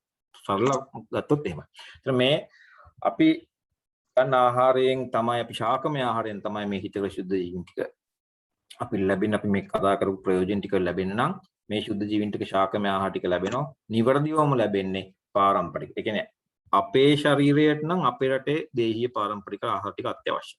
ඒ පාරම්පරික දේශීය ආහාරය ස්වාභාවික පසේ වගා කරලා හදා ගන්න ආහාරයෙන් තමයි නිවැරදිම අවශ්‍ය වෙන මේ ශුද්ධ ජීවීන් අපි කියන වර්ග ඉන්නවා මහ ගොඩක් කියලා. ඒ වගේම ප්‍රමාණය ඉන්නවා එක එක තැන්වල ඉන්න ආහාර මාර්ගයේ කට්ටිය වෙනස්. මේක බොහොම සංකීර්ණ කතාවක් මම මේ කියන්නේ. ඒතර මේ ටික හරියට පවතින්න නම් වසවිස නැතුව වගා වෙච්ච පාරම්පරික දේශීය ආහාරයක් අපිට ලැබිය යුතුයි. ඒතර අපේ දේශීය ආහාරය අපිට ඕන. වෙන රටක නම් ඒ රටේ දේශීය ආහාරය තමයි ඒ රටේ මිනිස්සුන්ට වැදගත් වෙන්නේ, නිරෝගී වෙන්නේ. ඒතර මේ කාරණේ ඉතාමත් වැදගත්. එතකොට මෙහෙම ලැබෙනවා අපි මේ ඉංග්‍රීසි වචනයක් කියන සිම්බයෝසිස් කියන්නේ මේ සුදුසු කට්ටිය බඩේ ඉන්නවා කියන එක. මේ හිතකර ශුද්ධ ජීවීන්. එතකොට ඒ වගේම අපි මේ හිතකර ශුද්ධ ජීවීන් ගොඩාක් වර්ග ඉන්න නිසා ඒ වර්ග නියමාකාරයෙන් සුදුසු ප්‍රමාණයෙන් ලැබෙන නම් අපි විවිධ ආහාර වර්ග ගත යුතුයි. ඒතර විවිධ අපේ සංස්කෘතිය තුළ තියෙන විවිධ ආහාර මහා ගොඩක් වර්ග කනවා. ඒ වගේම ඒ එක ආහාරයක් වුණත් විවිධ ලෙස සකස් කරලා අපි කනවා. උදාහරණයක් ගත්තොත් අපි බත් ගත්තොත් අපි බත් විදියටත් කනවා. පිටි කරලා විවිධ ආහාර ආප්ප කනවා, ඉන්දියාප්ප කනවා, පිට්ටු කනවා, එක එක විදිහට කනවා. ඒතර ඇයි කිරිබත් කනවා, මුං කිරිබත් කනවා. ඒතර ඒ එකම ආහාරයක් නම් විවිධ විදිය සැකසුවාම ඒකත් එක්ක ලැබෙන පෝෂණ ගුණ වෙනස් වෙනවා. ශුද්ධ කිරීම පාව වෙනස් වෙනවා ආහාර සැකසීමත් එක්ක. ඒතර මේ විවිධත්වයත් එක්ක තමයි අපි අපේ ආහාර මාර්ගයේ සුදුසු ශුද්ධ ජීවීන් ටික පාලනය කරගන්නේ. ඒතර අපේ සංස්කෘතිය තුළ තියෙන මේ ආහාර සංස්කෘතිය කියන එක ඉතාමත් වැදගත්. මේ ආහාර සංස්කෘතිය හරහා තමයි අපේ ඉතිහාසයේ මිනිස්සු අවුරුදු 120ක් ජීවත් වුනේ. ඒත් මෙන්න මේ කාරණය බොහොම වැදගත්. අපි තව අවශ්‍ය කටයුතු මේක තව වැඩිදුර අධ්‍යයනය කරන්න පුළුවන්. ඒතර එතනින් එහාට මේ හිතකර ශුද්ධ වීම විනාශ වෙන කාරණා ටික ගත්තොත් අපි දැන් කතා කරා මුලින්දම අපේ වසවිස යොදාගෙන කරන කාරණේ හරහා බඩේ ඉන්න හිතකර ශුද්ධ ජීවීන් ටික විනාශ වෙන එක අපි ඉංග්‍රීසි කියන්නේ ඩිස්බයෝසිස් කියන වචනේ කියන්නේ අවශ්‍ය කට්ටිය බඩේ නැහැ. කට්ටිය විනාශ වෙලා කියන එක තමයි ඒකේ තේරුම. ඒ වගේම ඊළඟ තව කාරණයක් තමයි තන්තු අඩු ආහාර. අපි කිව්වා සියලුම වැඩි දියුණු කරපු ආහාරවල තන්තු අඩුයි. ඒ වගේම කුරුම් පරාගණය සිද්ධ වුනේ නැත්නම් ආහාරයේ තන්තු අඩු වෙනවා. ඒ වගේම පසේ පෝෂණයත් ඒකට බලපානවා. වසවිස ගැහුවෙන් පස්සේ ශාකයේ තන්තු හැදෙන්නේ නැහැ. තන්තු ඕන ශුද්ධ ජීවී ක්‍රියාකාරීත්වයට. ඒතර මස් මාංශ කියනත් එකක් තන්තුමය ශුද්ධ ජීවී ක්‍රියාකාරීත්වයට අවශ්‍ය තන්තුත් ඒ මස් මාංශ වල නැහැ. නමුත් මේක රසායනික ද්‍රව්‍ය ගොඩාක් තියෙනවා ශුද්ධ ජීවී විනාශ කරන රසායනික ද්‍රව්‍ය. ඒ මස් මාංශමය ආහාර ශුද්ධ ජීවී මේ පෝෂණය ඇති කරන ශුද්ධ ජීවීන් ටික විනාශ කරන්න ප්‍රධාන හේතුවක්. ශාකමය ආහාරයක් තියෙනවා මේ ශුද්ධ ජීවී විනාශ කරන්න හේතු වෙන මොනවද? අපිට නොගැලපෙන ශාකමය ආහාර. එහෙම නැත්නම් පිළිපහදු කළ ශාකමය ආහාර. උදාහරණයක් විදිහට ගත්තොත් පාන් පිටි. කියන්නේ ගුණ කොටස තන්තු කොටස ඉවත් කරලා තන්තු නැති කොටස පෝෂණය වැරදි පෝෂණයක්. ඒක නිසා තමයි අපි මේ පාන් පිටිත් එකක් ලෙඩ වෙන්නේ. අනිත් එක තමයි පාන් පිටි ශාකේ වගා කරන ප්‍රොසෙස් ගහලානේ. ඒකට ප්‍රශ්න ගොඩයි ඒක. ඒකට මේ ඒක මම මේ පෙන්නුවේ මේ හැබැයි පාන් පිටි වලට වඩා දැන් අපි පාන් පිටි නොකරන උනන්දු වෙන එකත් හොඳයි. හැබැයි ඊට වඩා ලොකුම කාරණේ මතක තියාගන්න අපි මුලින්ම කතා කරපු කාරණා දෙක. වසවිස වගා කිරීම, වසවිස ගහලා වගා කිරීමයි මස් මාංශය තමයි ඊට වඩා උඩින් ඉන්නම් මේ කතා කරන්නේ ඉතුරු කාරණා ටික මේ කතා කරන්නේ. මේ කාරණාත් හේතු වෙනවා අරතරම්ම නැති වුණත් හේතු වෙනවා මේ අපේ හිතකර ශුද්ධ ජීවිත විනාශ වෙලා අපේ ශරීරය ලෙඩ වෙන. ඒ වගේම අපි කෑම වලට දාන අනිත් රසායනික ද්‍රව්‍ය ටික, රසකරන් දානය, පාට කරන් දානය, කල් තියාගෙන දාන සියලුම රසායනික ද්‍රව්‍ය මේ ශුද්ධ ජීවි විනාශ කරන්න හේතු වෙන. ඉතින් එහාට රෝගී වෙනවා. ඒතර අපි කරන කැම්පින් ගන්න ගත්තොත් තුන් වලට කන්නේ මේ වගේ ටිකක් තමයි. ඒතර අපි බත් එළවලු තමයි කන්නේ. හැබැයි මේ වගේ කැම්පින් ගන්නත් තමයි කන්නේ. මේක හදලා තියෙන්නේ වසවිස දාලා වගා කරපු ආහාර වලින්. මස් මාංශයක් තියෙනවා. ඒ වගේම මේ බටහිර තාක්ෂණයෙන් හදපු කෑම වේලක් තමයි කන්නේ. මේ බත් එළවලු කෑවට කන්නේ අපි බටහිර ආහාර වේලක්. මොකද බටහිර තාක්ෂණය තමයි සියලුම දේ හදලා තින්නේ. බටහිර පෝෂණ උපදෙස් ටික තමයි මේ පිඟානේ තියෙන්නේ. මේක තමයි වෙස්ටර්න් ඩයට් එක කියන්නේ. අපි සිංහල වුණාට කන්නේ වෙස්ටර්න් ඩයට් තුන් වලට. ඒ නිසා තමයි ප්‍රශ්නේ තියෙන්නේ. පිටිකිරි ටිකක් ආවෙන් පස්සේ වෙස්ටර්න් ඩයට් එක සම්පූර්ණ වෙනවා. මේක නම් තුන් වලට කන්න, මේක නම් දරුවට තුන් වලට දෙන්නේ. නිරෝගීකමක් ගැන හිතන්න අමාරුයි. අපි කතා කරා මේ ආහාරයත් එක තමයි ඇඟේ විස හෝමෝන් පද්ධතිය ඔක්කොම අඩාල වෙන්නේ. අක්මාන රැකීමත් එක්ක හෝමෝන ක්‍රියාකාරීත්වය හානි වෙනවා. එතනින් එහාට තෙල් ලිපිඩ පරිවෘත්තියට දාලා හෝමෝන ක්‍රියා කරන්නේ නැතුව ගියාම තමයි කොලෙස්ටරෝල් වැඩිලා heart attack අසභාගය හැදෙන්නේ. පීනි පරිවෘත්තිය කරන හෝමෝන් ටික අඩාල වුණාම තමයි දිය වැඩියා. එතනින් එහාට ඇඟ මහත් වීම, සිරෝසිස් හැදෙන එක අපි දන්නවා. ඉස්සරහ කුබියුම ෆැටි ලිවර් ඇවිල්ලා සිරෝසිස් හැදෙන ඒ වගේ විදිහම තමයි. ඒතර මේ අරකුණු බිව්වත් දැන් දරුවන්ට පවා තියෙනවා මේ අක්මාන රක්‍රීට ඊට පස්සේ සිරෝසිස් දක්වා යනවා අවුරුදු කීපයක් යනකොට. ඒ වගේම පිළිකා හැදෙන මොකද ශරීරයේ විස අයින් කරන ප්‍රධානම ඉන්දිය තමයි අක්මාව කියන්නේ. අපි ගත්තොත් ආහාරයේ තියෙන ප්‍රධානම පිළිකාකාරකයක් තමයි ආසනික් කියන බැරලෝහය. ආසනික් වලින් ශරීරයේ පිළිකා ඇතිවීම නවත්තන්න පුළුවන් ප්‍රධාන අවයවය තමයි ආසනික් ටික හිර කරන් ඉඳලා ඇඟෙන් අයින් කරන්න පුළුවන් හැකියාව තියෙන අක්මාවට. නමුත් මේ කන වාසිකසත් එක අක්මාන රකුණෙන් පස්සේ ආසනික් ටික ඔක්කොම ලේවලට යනවා. ලේවලට ගියන් පස්සේ මුළු ඇඟේ පිළිකා ටික හැදෙන්න පටන් ගන්නවා. මොකද පිළිකා හදන්න පුළුවන් ඇඟේ අනිත් ශක්තිය තමයි ඇඟේ ප්‍රතිශක්තිය. ප්‍රතිශක්තිය දුර වෙනවා ආහාර වල අපි කතා කරපු කාරණා ටිකත් එක්ක ප්‍රතිශක්තිය හැදෙන්නෙත් නැහැ. වසවිස ඇඟට ගියන් පස්සේ පිළිකා හැදෙන්න පටන් ගන්නවා. පිළිකාව නවත්ත ගන්න බැහැ ප්‍රතිශක්තියකින් නැති නිසා. ඒ වගේම විශේෂයෙන්ම මේ ලිංගික හෝමෝන වෙනස් වෙනවා. ලිංගික හෝමෝන වෙනස් වෙන නිසා තමයි ගොඩක් අම්ලට දරුවෝ නැහැ. දරුවෝ හම්බෙන්න ගියත් කප්සා වෙනවා. එහෙම නැත්නම් මල දරුවෝපත්, අංග විකල දරුවෝපත් මහ ගොඩක් ප්‍රශ්න මේ ඔක්කොම එන්නේ මේ හෝමෝන ක්‍රියාකාරීත්වය හානියමත් එක්ක. ඒ වගේම අපේ ප්‍රතිශක්තිය සම්බන්ධව බෝ නොවන රෝගත් තියෙනවා. ඇදුම පීනස වගේ රෝග, ગેස්ට්‍රයිටිස්, ආතරයිටිස් වගේ රෝග මේ සියල්ලම මැදෙන ගන්නවා. එතන වහුගඩ රෝගයක් තියෙනවා. වහුගඩ රෝගයට නම් කෙලින්ම ආසනික්, කැඩ්මියම් ඇතුළු බැරලෝහ ටික සම්බන්ධයි. ඒ වගේම මේ ක්‍රියාකාරීත්වය සම්බන්ධ හෝමෝන ක්‍රියාකාරීත්වය සම්බන්ධව වහුගඩ රෝගය ඇති වෙනවා. ඒ වගේම අවසාන වශයෙන් මොලේ ක්‍රියාකාරීත්වයට පවා බලපානවා. මොකද මොලේ කියන්නේ 아무තු එකක් නෙවෙයි මේ ශරීරයේම කොටසක්.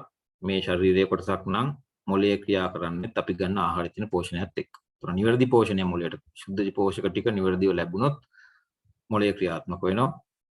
නොලැබුණොත් හරියට වැඩ කරන්නේ නැහැ. ඒතර අපි එකක් පෝෂණයෙන් වැඩිව නොලැබීම නිසා මොළයේ ක්‍රියාකාරීත්වය හානි වෙනවා. අනිත් එක වසවිස ටික ගියන් පස්සේ මොළයේ ක්‍රියාකාරීත්වය කොහොමද දුර්වල වෙනවා. මොකද වෙන්නේ? අපිට ඉගෙන ගන්න පුළුවන් හැකියාව, නැත්නම් අවබෝධ කර ගැනීම හැකියාව, මතක තබා ගැනීම හැකියාව, නැවත ආවර්ජනය කිරීම හැකියාව මේ සියලුම දේවල් දුර්වල වෙනවා. බුද්ධිමය මට්ටම ඊටා පහළ මට්ටමකට වැටෙනවා. මේ ආහාරයත් එක්ක සිද්ධ වෙන කාරණා ටික නිසා. ඒතර අපේ දරුවෝ අපිට උගන්වන්න මෙච්චර අමාරු, අපිට ඉගෙන ගන්න අමාරුනේ මෙච්චර. අපේ මොළේ වැඩ කරන්නේ නැහැ. මොකද වැරදි කෑම එකත් එක්ක. ඒතර නිවැරදි කෑම ටික ලැබුණොත් මනුස්සයා කියන්නේ මනුෂ්‍ය මොළයක් කියන්නේ ඊටා අධික හැකියාවක් තියෙන මොළයක්. එකපාරක් එක දෙයක් කිව්වම අවබෝධ කරගෙන මතක තියාගන්න පුළුවන් හැකියාවක්. ඒක එතනින් එහාට මොළය තුල ක්‍රියාත්මක කරන්න පුළුවන් තීරණ ගන්න පුළුවන් හැකියාවක් තියෙන එකක්. නමුත් ඒ ඔක්කොම නැතිලා තියෙන්නේ. අද ඉගෙන ගන්න බෑ දරුවන්ට, ඉගෙන ගන්න තේරුම් කරන්න බෑ, තේරෙන්නේ නැහැ කියන දේවල් මතක තියාගන්න බෑ, විභාග ෆේල් වෙනවා. ඉතින් මේ ප්‍රශ්න ඔක්කොම එන්නේ වෙන මොකුත් නිසා නෙමෙයි ආහාරය තියෙන වැරද්දත් එක්ක. ඒතර අපි හරියට බැලුවොත්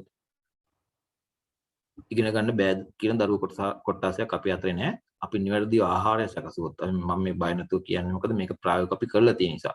අපි පෙර පාසල් දරුවන්ට මේ ආහාරය හදලා කැඳ වර්ග පාරම්පරික ආහාර වලින් වසවිස නැතුව වග කරු පාරම්පරික ආහාර වලින් හදපු කැඳ වර්ග දුන්නා. මාස කිහිපයකට දරුවන්ගේ චර්යාවන් වෙනස් වෙනවා. ගහ ගන්න දරුවෝ ගහ ගන්න නැතුව යනවා. බොහොම ආදරේ හිතෙන තත්ත්වයටපත් වෙනවා. ඒ වගේම දරුවන්ගේ ඉගෙන ගැනීම හැකියාව, අවබෝධ කර ගැනීම හැකියාව, මතක තබා ගැනීම හැකියාව සහ ක්‍රියාකාරීත්වය බොහොම ගොඩාක් දියුණු මට්ටමකටපත් වෙනවා. පෙර පාසල් ගුරුවරියම අපිට කිව්වා මෙන්න මේ වගේ වෙනස්කම් තියෙන අපේ කලින් ළමයිත් එක්ක බැලුවා මේ ළමයිගේ ලොකු වෙනස්කමක් තියෙනවා. ඒ විතරක් නෙමෙයි මේ රෝග ටික ළමයින් රැගෙන රෝග ටික මාස 6-7ක් යනකොට දරුවෝ නිරෝගී වෙනවා, දරුවෝ ලෙඩ වෙන්නේ නැතුව යනවා. පැමිණීම 100%ක් වෙනවා කෝ පෙර පාසල් වල මාස 6-7ක් යනකොට මේ කෑම එක වෙනස් කිරීම පමණයි. ඒක කෑම එක වෙනස් කරේ අපි දුන්නේ පාරම්පරික ආහාර කැඳ දුන්නේ දවසට කෝප්පයක් හෝ දෙකක් ඒ දරුවෝ කැමති විදිහට බොන්න කියලා.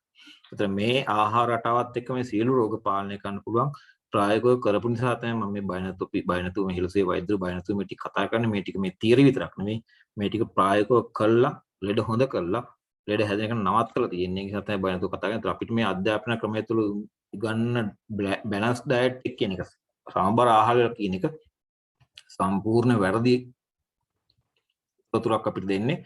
මොකද මේ සම්බර ආහාර කවදාවත් අපිට උගන්වන්නේ නැහැ වසවිස නැතුව වගා කරපු කෑම කන්න කියලා. මස් මාංශ අනිවාර්ය කරලා තියෙනවා.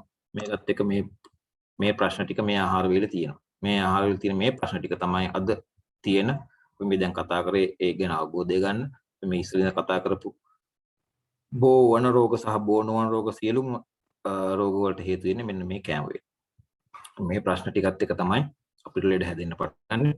ඒතර මේ ආහාරයෙන් මිදෙන්න අපි පාරම්පරික ආහාරයට මාරු වෙන්න ඕන. වසවිස නැතුව වගා කරන තාක්ෂණය අපිට ඕන. ඒ තාක්ෂණය මේ විසහරණය කිරීමේ වට්ටෝරු, ශරීරයේ විසහරණය කිරීම වගේම පසේ විසහරණය කරන වට්ටෝරුත් මේ වෙදකම හෙළනිල් වෙදකම තුල තියෙන හිලසුවේ ඒ වට්ටෝරු දීලා තමයි ගොවි මහතුරු දීලා පසේ විස බිඳලා. ඒ කියන්නේ පසේ ඔය ගහපු විස අවුරුදු 40ක් 50ක් ගියත් ඔය විස පසේ තියෙනවා. පස් සංස්කෘතික බැඳිලා තියෙන කොට. ඒ විස බිඳින්න ස්වාභාවිකව බිඳින ප්‍රමාණය ඉතාමත් අඩුයි. ඒ පසේ වසවිස නැතුව වගා කරනවා කියලා වගා කරත් වැඩක් නැහැ. මොකද පසේ විස දැනටමත් තියෙනවා. ඒතර පසේ විස ගහට උරනවා. එතකොට පසේ විස බිඳින්න ඕන වසවිස නැති ආහාරයක් හදාගන්න. ඒ විස බිඳින වට්ටෝරු වෙදකම තියෙන ඒ වට්ටෝරු දීලා තමයි ඒකට ඕනේ මේ වටපිටාව තියෙන ගස් කොළන් වල කොටස් ටිකක් විතරයි වට්ටෝරු විෂය අනුපාත වලට අනුව හදලා බිමට ගැහුවම බිමේ තියෙන විස බිඳිනවා. එතනින් එහාට වගා කරන්න පුළුවන්. පාරම්පරික ආහාර වගා කරාම වසවිස නැති පසේ පෙරේල් පණුව ටික හැදෙන්න පටන් ගන්නවා සතිය දෙක යනකොට.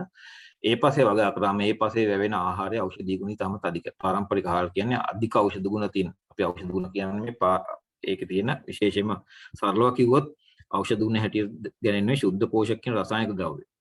ඒ වගේම තන්තුමය පෝෂණය සහ හිතකර ශුද්ධ ජීවීන් පෝෂණය. මේ ටික ඇතුළේ තමයි ඔක්කොම ඖෂධ ගුණ ටික තියෙන්නේ. මේ ඖෂධ ගුණ ඉතාමත් අධික වෙනවා මේ පාරම්පරික ආහාරයේ. ඒ වගේම විස ඉවත් කිරීමේ හැකියාවත් ලැබෙනවා මේ තියෙන කියන්නේ ශාක රසායනත් එක්ක. අපි දන්නවා විශේෂයෙන්ම කලුහිනටි හාල් කියන්නේ විස අයින් කිරීමේ ගුණ තියෙන හාලක්. ඒ වගේම කලුහිනටි විතරනේ අනිත් බොහොම අපේ පාරම්පරික ආහාර වල නිවැරදිව වගා කරගත්ත තැන්ගේ විස ඉවත් කිරීමේ හැකියාව තියෙනවා. වෙන කිසිම ඖෂධයක් නැහැ මේ ලෝක නිෂ්පාදනය කරලා ඇඟේ විස ඉවත් කරගන්න. අපේ ස්වාභාවික ආහාරයේ තියෙන මේ ආහාර සහ ඒ වගේම කුළුබඩු විශේෂයෙන් වැදගත් වෙනවා. ආහාර හැටියට ගන්න මේ වැතිනගේ විස ඉවත් කිරීමේ හැකියාව. ඒ වගේම අපේ පාරම්පරික ධාන්‍ය මේ ටික මම ගොඩාක් විස්තර කතා කරන්නේ නැහැ. දැන් ડોક્ટર සුජීව සමහරට කතා කරලා තියෙනවා. නැත්නම් ඉස්සරහට කතා කරයි එතුමිය පෝෂණ වේදී වෛද්‍යතුමිය ආහාර වල සම්බන්ධයෙන් මම සඳහන් කරන විතරයි. ඒතර මේ අපේ පාරම්පරික දාන ටික කියන්නේ අධික ශුද්ධ පෝෂක ගුණ, ඒ වගේම අධික ඖෂධ ගුණ තියෙන ආහාර. මේවා කාපු නිසා තමයි අපි අවුරුදු 100 ජීවත් වෙන්නේ. මොකද මේ දාන්නේ කියන්නේ අද අපි තුන් වේලට බත් කෑවට එදා අවුරුදු 100 ජීවත් වෙච්ච මිනිස්සු තුන් වේලට බත් කාලා නැහැ. ධාන්‍යාගාරයක් තමයි මේ රටේ තිබුණේ. පෙරදිග ධාන්‍යාගාරය කරේ පරාක්‍රම බහුරයතුරු ධාන්‍ය වලින්. ඔය අතරේ වීත් තිබුණා. හාලුත් තිබුණා. නමුත් අපි ප්‍රධානම කාපු ಜಾති තමයි දාන්නේ. තුන් වේලට බත් කාලා නැහැ. තුන් වේලට බත් කන්න අපිට පුරුදු කරේ මේ බටහිර කෘෂිකර්මයත් එක්ක. මොකද බටහිර කෘෂිකර්ම වෙන්නේ වී වගා කරන්න අපිට රසායනික ටික දෙන්නේ. ඒතර නමුත් මේ ධාන්‍ය කිරීම නිකන් ඔහේ වගා කරන්න පුළුවන් ඒවා අසන්න වපුරන්න විතරයි වුණේ. ඊට පස්සේ අසන්න එලා ගන්න විතරයි ඕන වෙන්නේ. කිසිම ප්‍රශ්නයක් නැහැ. නිකන් වැවෙන ඒවා අධික අසන්නක් ගන්න පුළුවන් ධාන්‍ය වර්ග. මේ පින්තු ටිකේ තියෙන ටික තමයි 100 ගණක් 1000 ගණක් අපිට ධාන්‍ය වර්ග තිබිලා තියෙනවා. එතකොට මේ ධාන්‍ය වර්ග ඉස්සරහට අපි හදා ගන්න අපේ දරුවෝ ටික අපි නිරෝගී වෙන්න. ඒ වගේම අල වර්ග අධික ගුණ තියෙන අල වර්ග ඖෂධ ගුණ ඉතාමත් වැඩි. දියවැඩියා අපිට දැන් අල කන්න එපා කියන පිෂ්ඨ අඩංගුයි කියලා දියවැඩියා තියෙන නිසා කියලා මේ දියවැඩියා වැඩි වෙනවා අර්ථාපුල්ල තියෙන පිෂ්ඨයෙන් නම්. හැබැයි දේශීය අලවල තියෙන සියලුම දේශීය අලවල තියෙන පිෂ්ඨයෙන් පුළුවන් දියවැඩියා හොඳ කරන්න. දියවැඩියාට සුදුසු ඉතාමත් සුදුසුයි අපේ දේශීය අල වර්ග ටික ආහාරට ගන්න. දියවැඩියා විතරක් නෙමෙයි පිළිකා පාසුව කරන්න පුළුවන් ගුණ තියෙන අල වර්ග තියෙනවා. ඒ වගේම අපේ කුළුබරු ටික අපි මේ තරමින් හරි මං හිතන්නේ ඉතුරු වෙලා ඉන්න මේ කුළුබරු ටික අපි අද පාවිච්චි කරන නිසා කුළුබඩු කියන්නේ තනිකරම ඖෂධ. මේ ටික ඉතා වැදගත් වෙනවා. ඉතිහාසයේ නම් අම්මලා දනන් ඉඳලා තියෙනවා මේවා නිරෝගී වෙන්න අවශ්‍ය අනුපාත. ඉතිහාසයේ කියනෝනේ අපේ රටේ හැම අම්ම කෙනෙක්ම තාත්තා කෙනෙක්ම වෙද මහත්තයෙක් වෙදන ඕන කෙනෙක් කියලා. අපේ අම්මලා තාත්තලා අවබෝධය තිබිලා තියෙනවා අපේ ආහාරවල තියෙන ඖෂධ ගුණ ගැන. ඒව ගන්න අනුපාත නිරෝගී වෙන්න නම් එතකොට ඒකයි අපි දැනට වුණත් එළවලුවක් හදනකොට කුළුබදු ಜಾති කීපයක්. ඒතර වට්ටෝරුවක් වටේ එළවලුවට. මේ වට්ටෝරුවේ අනුපාත ඉතාමත් වැදගත්. මේ අනුපාතය කියන එක අපිට දැන් පොත් පාඩම් කරලා ගන්න පුළුවන් අනුපාතයක් නේ. මම දැන් වේදකම ආයුර්වේද වෛද්‍යරු තියෙන නිසා අවබෝධයක් ඇති.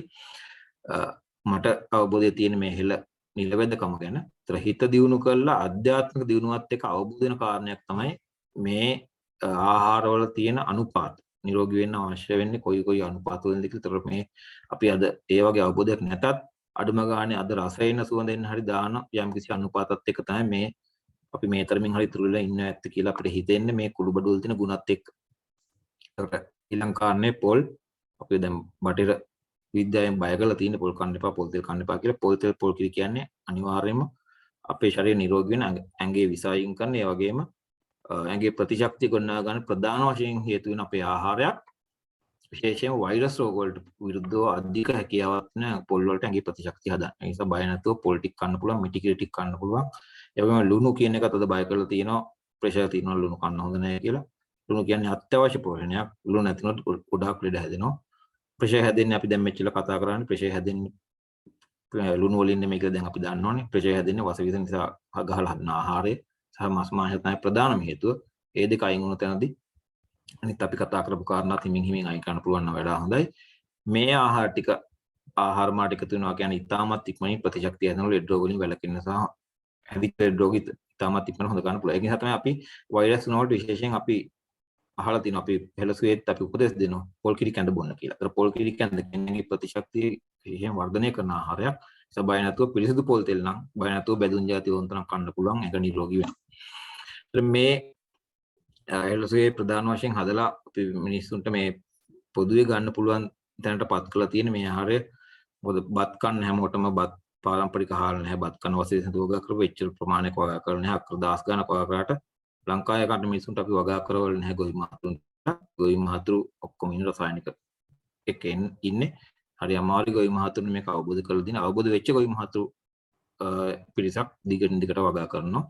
ඒ පාරම්පරික ආහාර ටිකත් එක තමයි මේ ගුණ එන්නේ.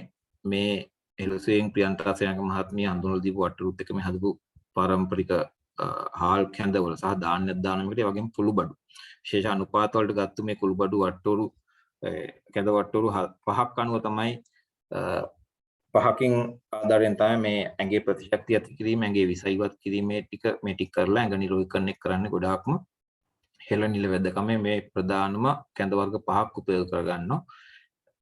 ඒකේ විශේෂ අනුපාත වලට හාල් පාරම්පරික හාල් වර්ග වශයෙන් තෝරා කරපු කලවංකල් ඒ වගේම කුළුබඩු තියෙන විශේෂ අනුපාත වලට හදපු පැකට් එකක් නැත්නම් ඒක හදිය අමාරු ඒකේ තියෙන ක්‍රමය හදාගන්න ගෙදරක ඉතින් හදලා තියෙන කුළුබඩු පැකට් එක ඊට පස්සේ ඒක සරලව ලිපේ තියලා හදාගන්න තියෙන්නේ උපදෙස් ටික මේ ලේබල් එකේ තියෙනවා ලේබල් එකේ විදිහටම හදන්නවා මොකද මේ කැඳ වුණාට මේ දීලා තියෙන වෙදකමේ වට්ටෝරුව. ඒක වට්ටෝරුව වෙනස් කරන්න බෑ අපේ දැනුම අනුව. වෙදකමේ වට්ටෝරුව ඒ විදිහට සැකසිය යුතුයි. මේ හැම පැකට් එකේම ලේබල් එකේ තියෙනවා කැඳ වර්ගය හදාගන්නේ කොහොමද කියලා. ඒ කැඳ වර්ගය ඒ ලේබල් එකේ තියෙන විදිහට අනිවාර්යෙන් හදාගන්න පොල් ටික දාන්න ප්‍රමාණ තියෙන ඒ ටික දාන්න ඕන.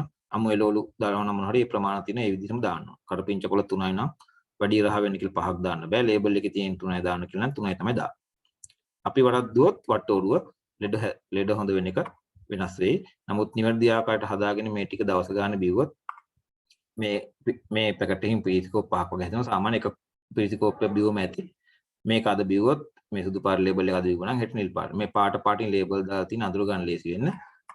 ಜಾති ටික මාරු කර දවසට කෝප්පේ ගන්න බිව්වන වැඩි ටිකුත් නම් කෝප්පයක් බිව්වම ඇති. ওই ටික දිගින් දිගට බොනකොට ඇඟේ විස ටික අයින් වෙලා ඇඟට අවශ්‍ය පෝෂණය ගොඩාක් මේ ටික තියෙන ප්‍රතිශක්තිය හැදෙන්න අපි කතා කරපු ශුද්ධ ජීවීන් ටික තාන්තු ටික ඒ වගේම ශුද්ධ පෝෂක ගොඩාක් තියෙන මේ පාරම්පරික ආහාර ටිකේ ඒ ටිකත් එක්ක ඊතා ඉක්මනින් ඇඟේ ප්‍රතිශක්තිය හැදෙන්න පටන් ගත්තා. ඊට පස්සේ බෝ වන රෝග වලින් වැළකෙන්නත් පුළුවන්. හැදිච්ච බෝ කොරෝනා හැදුණා නම් මේ කැඳත් එක ඊටමත් ඉක්මනට අපිට හොඳ කරගන්න පුළුවන්. කොරෝනා විතරක් නෙවෙයි ඕනම බෝ වන රෝගයක් සහ බෝ නොවන රෝග ටික හොඳ වෙනවා.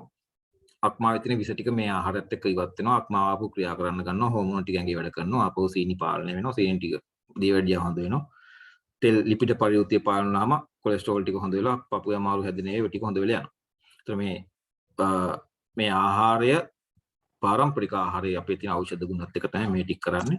ඒ වගේම අපි ඉස්සර පාවිච්චි කරපු පාන වර්ග. අපි දන්නවා බෙලිමල් රණවර ඔය අපි බීලා තියෙනවා මේ පාන වර්ග එකතු කරලා දිනපතා බිව්වත් හානියක් නොවන විදිහට දිනපතා බොන්න පුළුවන් විදිහට විශේෂ අනුපාත වලට හදලා තිනවා ගොඩාක් ಜಾති 12ක් විතර වගේ එකතු කරලා ඒ වෙදකමේ වට්ටුරුකට හදලා තියෙන අත්තිකා පානි කියලා නම දාලා තියෙන ගොඩාක් ಜಾති තියෙනවා අත්තික විතරක් නෙමෙයි මේකත් එක්ක ගොඩාක් ඇඟේ විස ඉවත් කිරීමේ ක්‍රියාවලිය ගොඩාක් ඉක්මනට සිද්ධ වෙනවා විශේෂයෙන්ම වහුගඩු හරහා විස ඉවත් වීමේ ක්‍රියාවලිය සිද්ධ වෙනවා ඒකත් එක්ක ගොඩාක් ලෙඩ හොඳ වෙනවා මේකත් ඉතින් අපි කියන්නේ සාමාන්‍යයෙන් කැඳ වර්ගයෙන් කෝප්පයක් දවසට බොන්න මේ අත්තික නම් කෝප්ප 3ක් විතර දවසට බොන්න කියලා අපි තේ බොනවා තේ වෙනුවට බොන්න රස්නෙම බොන්න පුළුවන් අවශ්‍ය නැත්නම් නිවල ඇල් වතුර වගේ බොන්න පුළුවන් දරුවන්ට එහෙම නම් ඕනනම් කූල් කරලා දුන්නත් කමක් නැහැ කොහොම හරි බඩට යන්න යෝනේ මේක ගුණේ ලැබෙන්න නම් සාමාන්‍ය අපි කියන්නේ නිරෝගී වෙන්න නම් ඉක්මන නිරෝගී වෙන්න කැඳ කෝප්පයයි මේකෙන් කෝප්ප 3ක් විතර බොන්න එහෙම වුණොත් සාමාන්‍ය මාස 2-3 යනකොට ගොඩාක් ඇඟේ විසයි අයින් වෙලා දියවැඩිය අපේක තියෙනවා හොඳ වෙන මට්ටමට එනවා ගොඩක් කට්ටිය.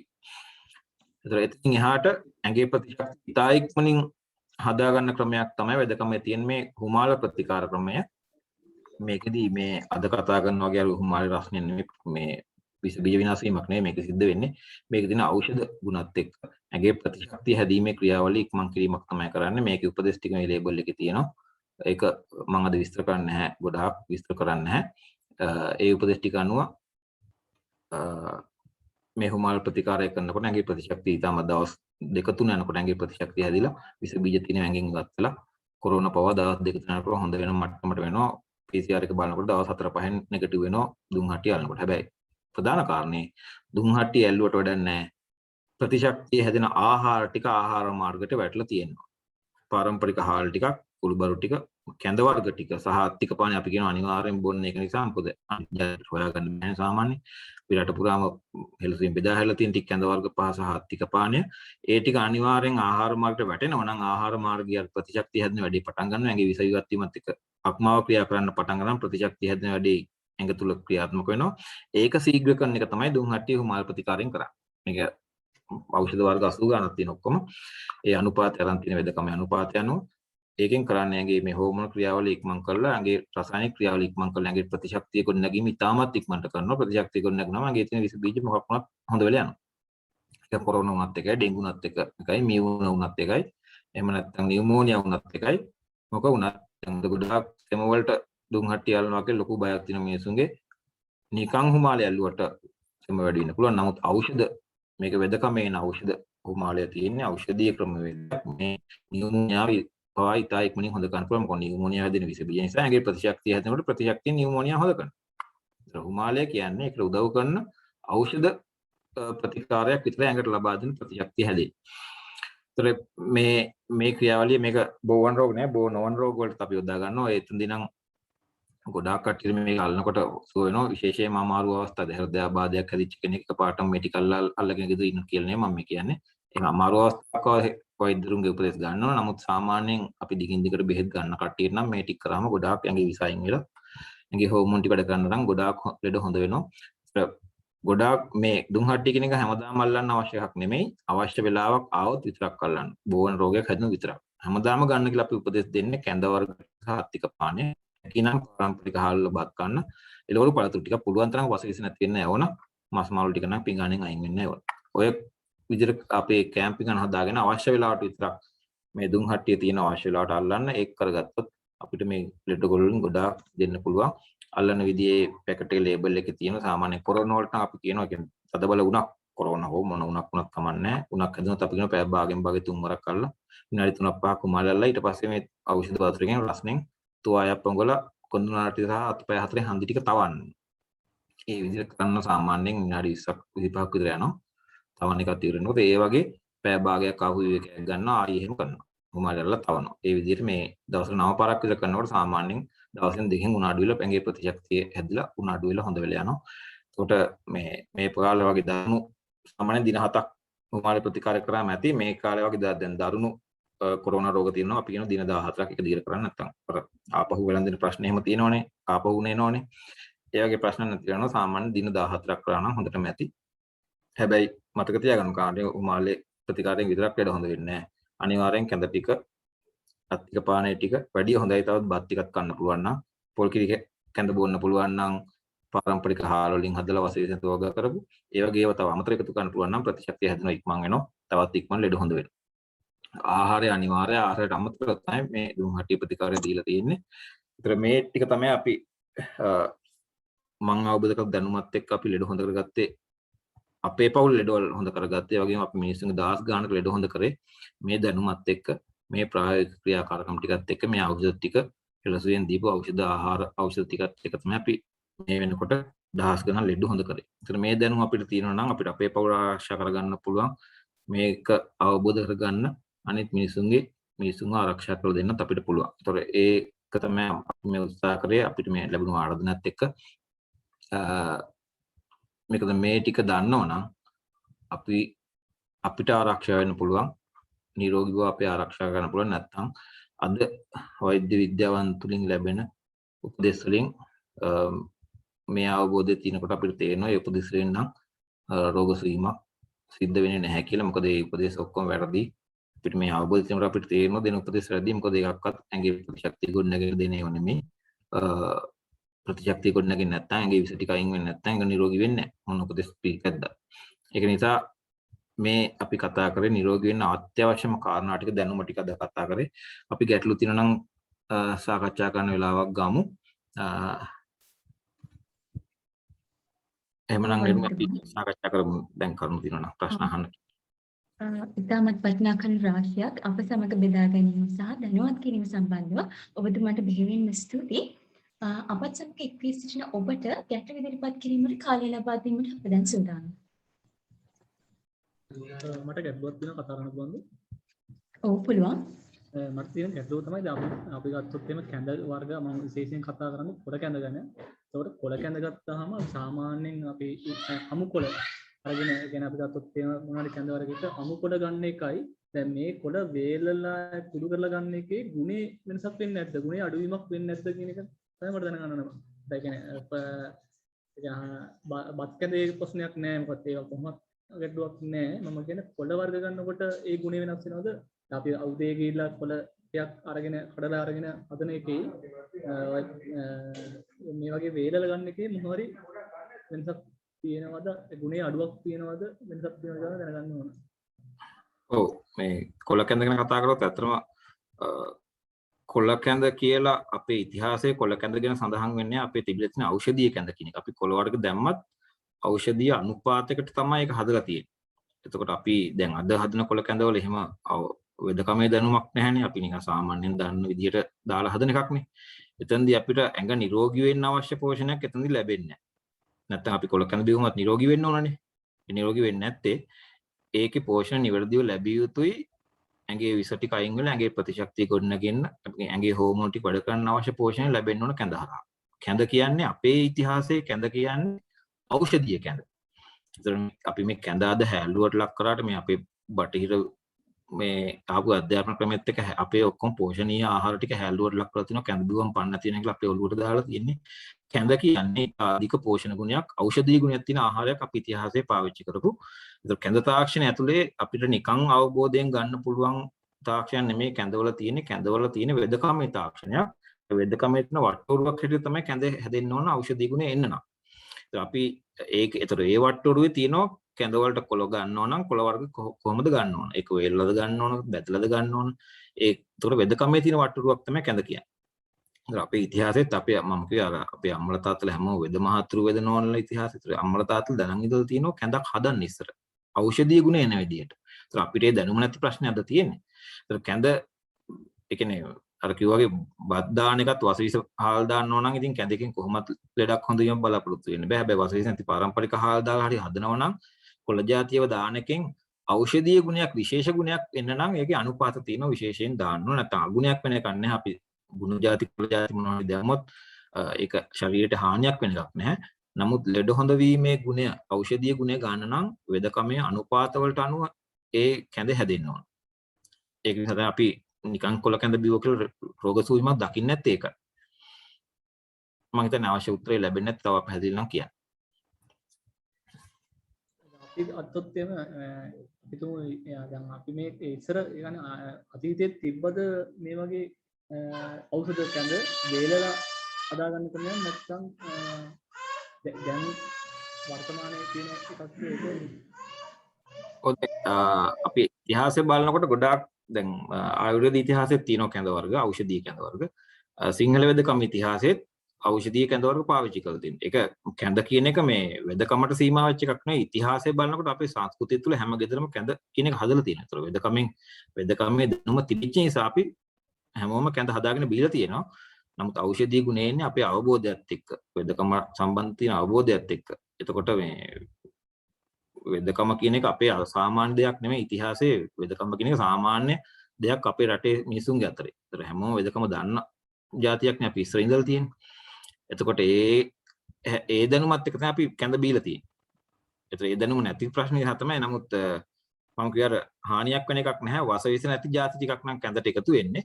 හැබැයි ඖෂධීය ගුණයක් ගන්න නම් එතනට වෙදකම දැනුමක් එකතු වෙන්න ඕන.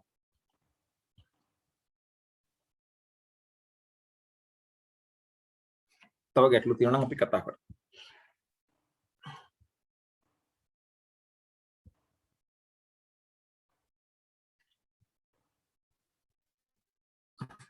අපි මේ ගැටලු නැත්නම් අපි මෙතනින් ඉවර කරමු. මම හිතන්නේ අද කට්ටිය අඩුයි කිව්වා විදුලි මේ ප්‍රශ්නයක් තිබුණ නිසා. මේ මොනවා හරි ගැටලු තිබුණොත් මගේ ටෙලිෆෝන් නම්බරෙත් මම කියන්නම්. ඒකත් අවශ්‍ය නම් කට්ටියට ලබා දෙන්න. 07112 988යි 588 07112 988යි 588 මගේ ටෙලිෆෝන් නම්බරට ඕන කෙනෙක් ඉන්නවා නම් උපදේශයක් ගන්න ඕන නම් කෝල් කරාට ගැටලුවක් නැහැ. මම එහෙමනම් සියලු දෙනාට පින් අනුමෝදන් කරනවා. මොකද මේ අපි අද කතා කරපු වචනයක් ගානේ නිරෝගී වෙන කෙනෙක් ඉන්නවා නම් ඒ අවබෝධය ලබාගෙන ඒ නිරෝගීකම අත් වෙන කුසලය මේකට සම්බන්ධ වෙච්ච උදව් කරපු හැමෝටම මේ කුසලය අත් වෙනවා. ඒත් අපි බලාපොරොත්තු වෙන්නේ බෞද්ධය හැටියට එච්චරයි. මොකද මම අපිත් මේ කරන්නේ ස්වේච්ඡාවෙන් කිසිම අය කිරීමක් නැහැ. මොකද අපේ බලාපොරොත්තුවත් අපේ රටේ මිනිස්සු ටික නිවැරදි අවබෝධය අරගෙන නිරෝගී වෙනවා දකින්න අපිට ඕන වෙන්නේ.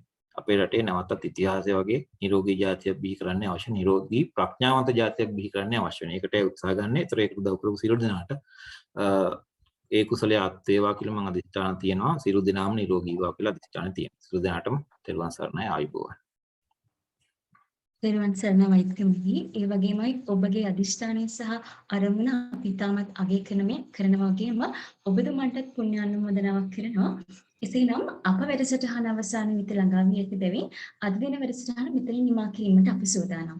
ඉතාමත් කාර්යබහුල දිනක අප වෙනුවෙන් කාලය වෙන් කිරීම හා ඉතාමත් කෙටි කාලයක් තුළ ඔබගේ දැනුම අත්දැකීම් හා තවත් ඉතා වටිනා කරුණු රාශියකින් අපිව දැනුවත් කිරීම හා පැහැදිලි කිරීම සම්බන්ධයෙන් වෛද්‍ය මාලනී වටකුරු වෛද්‍යතුමනි ඔබතුමන්ට බෙහෙවින්ම ස්තුතියි. එසේනම් නැවත වරක් මෙවැනිම වූ වැඩසටහනකින් යලි හමු වෙනතුරු ඔබ සැමට සුවදායි දිනයක්. ස්තුතියි.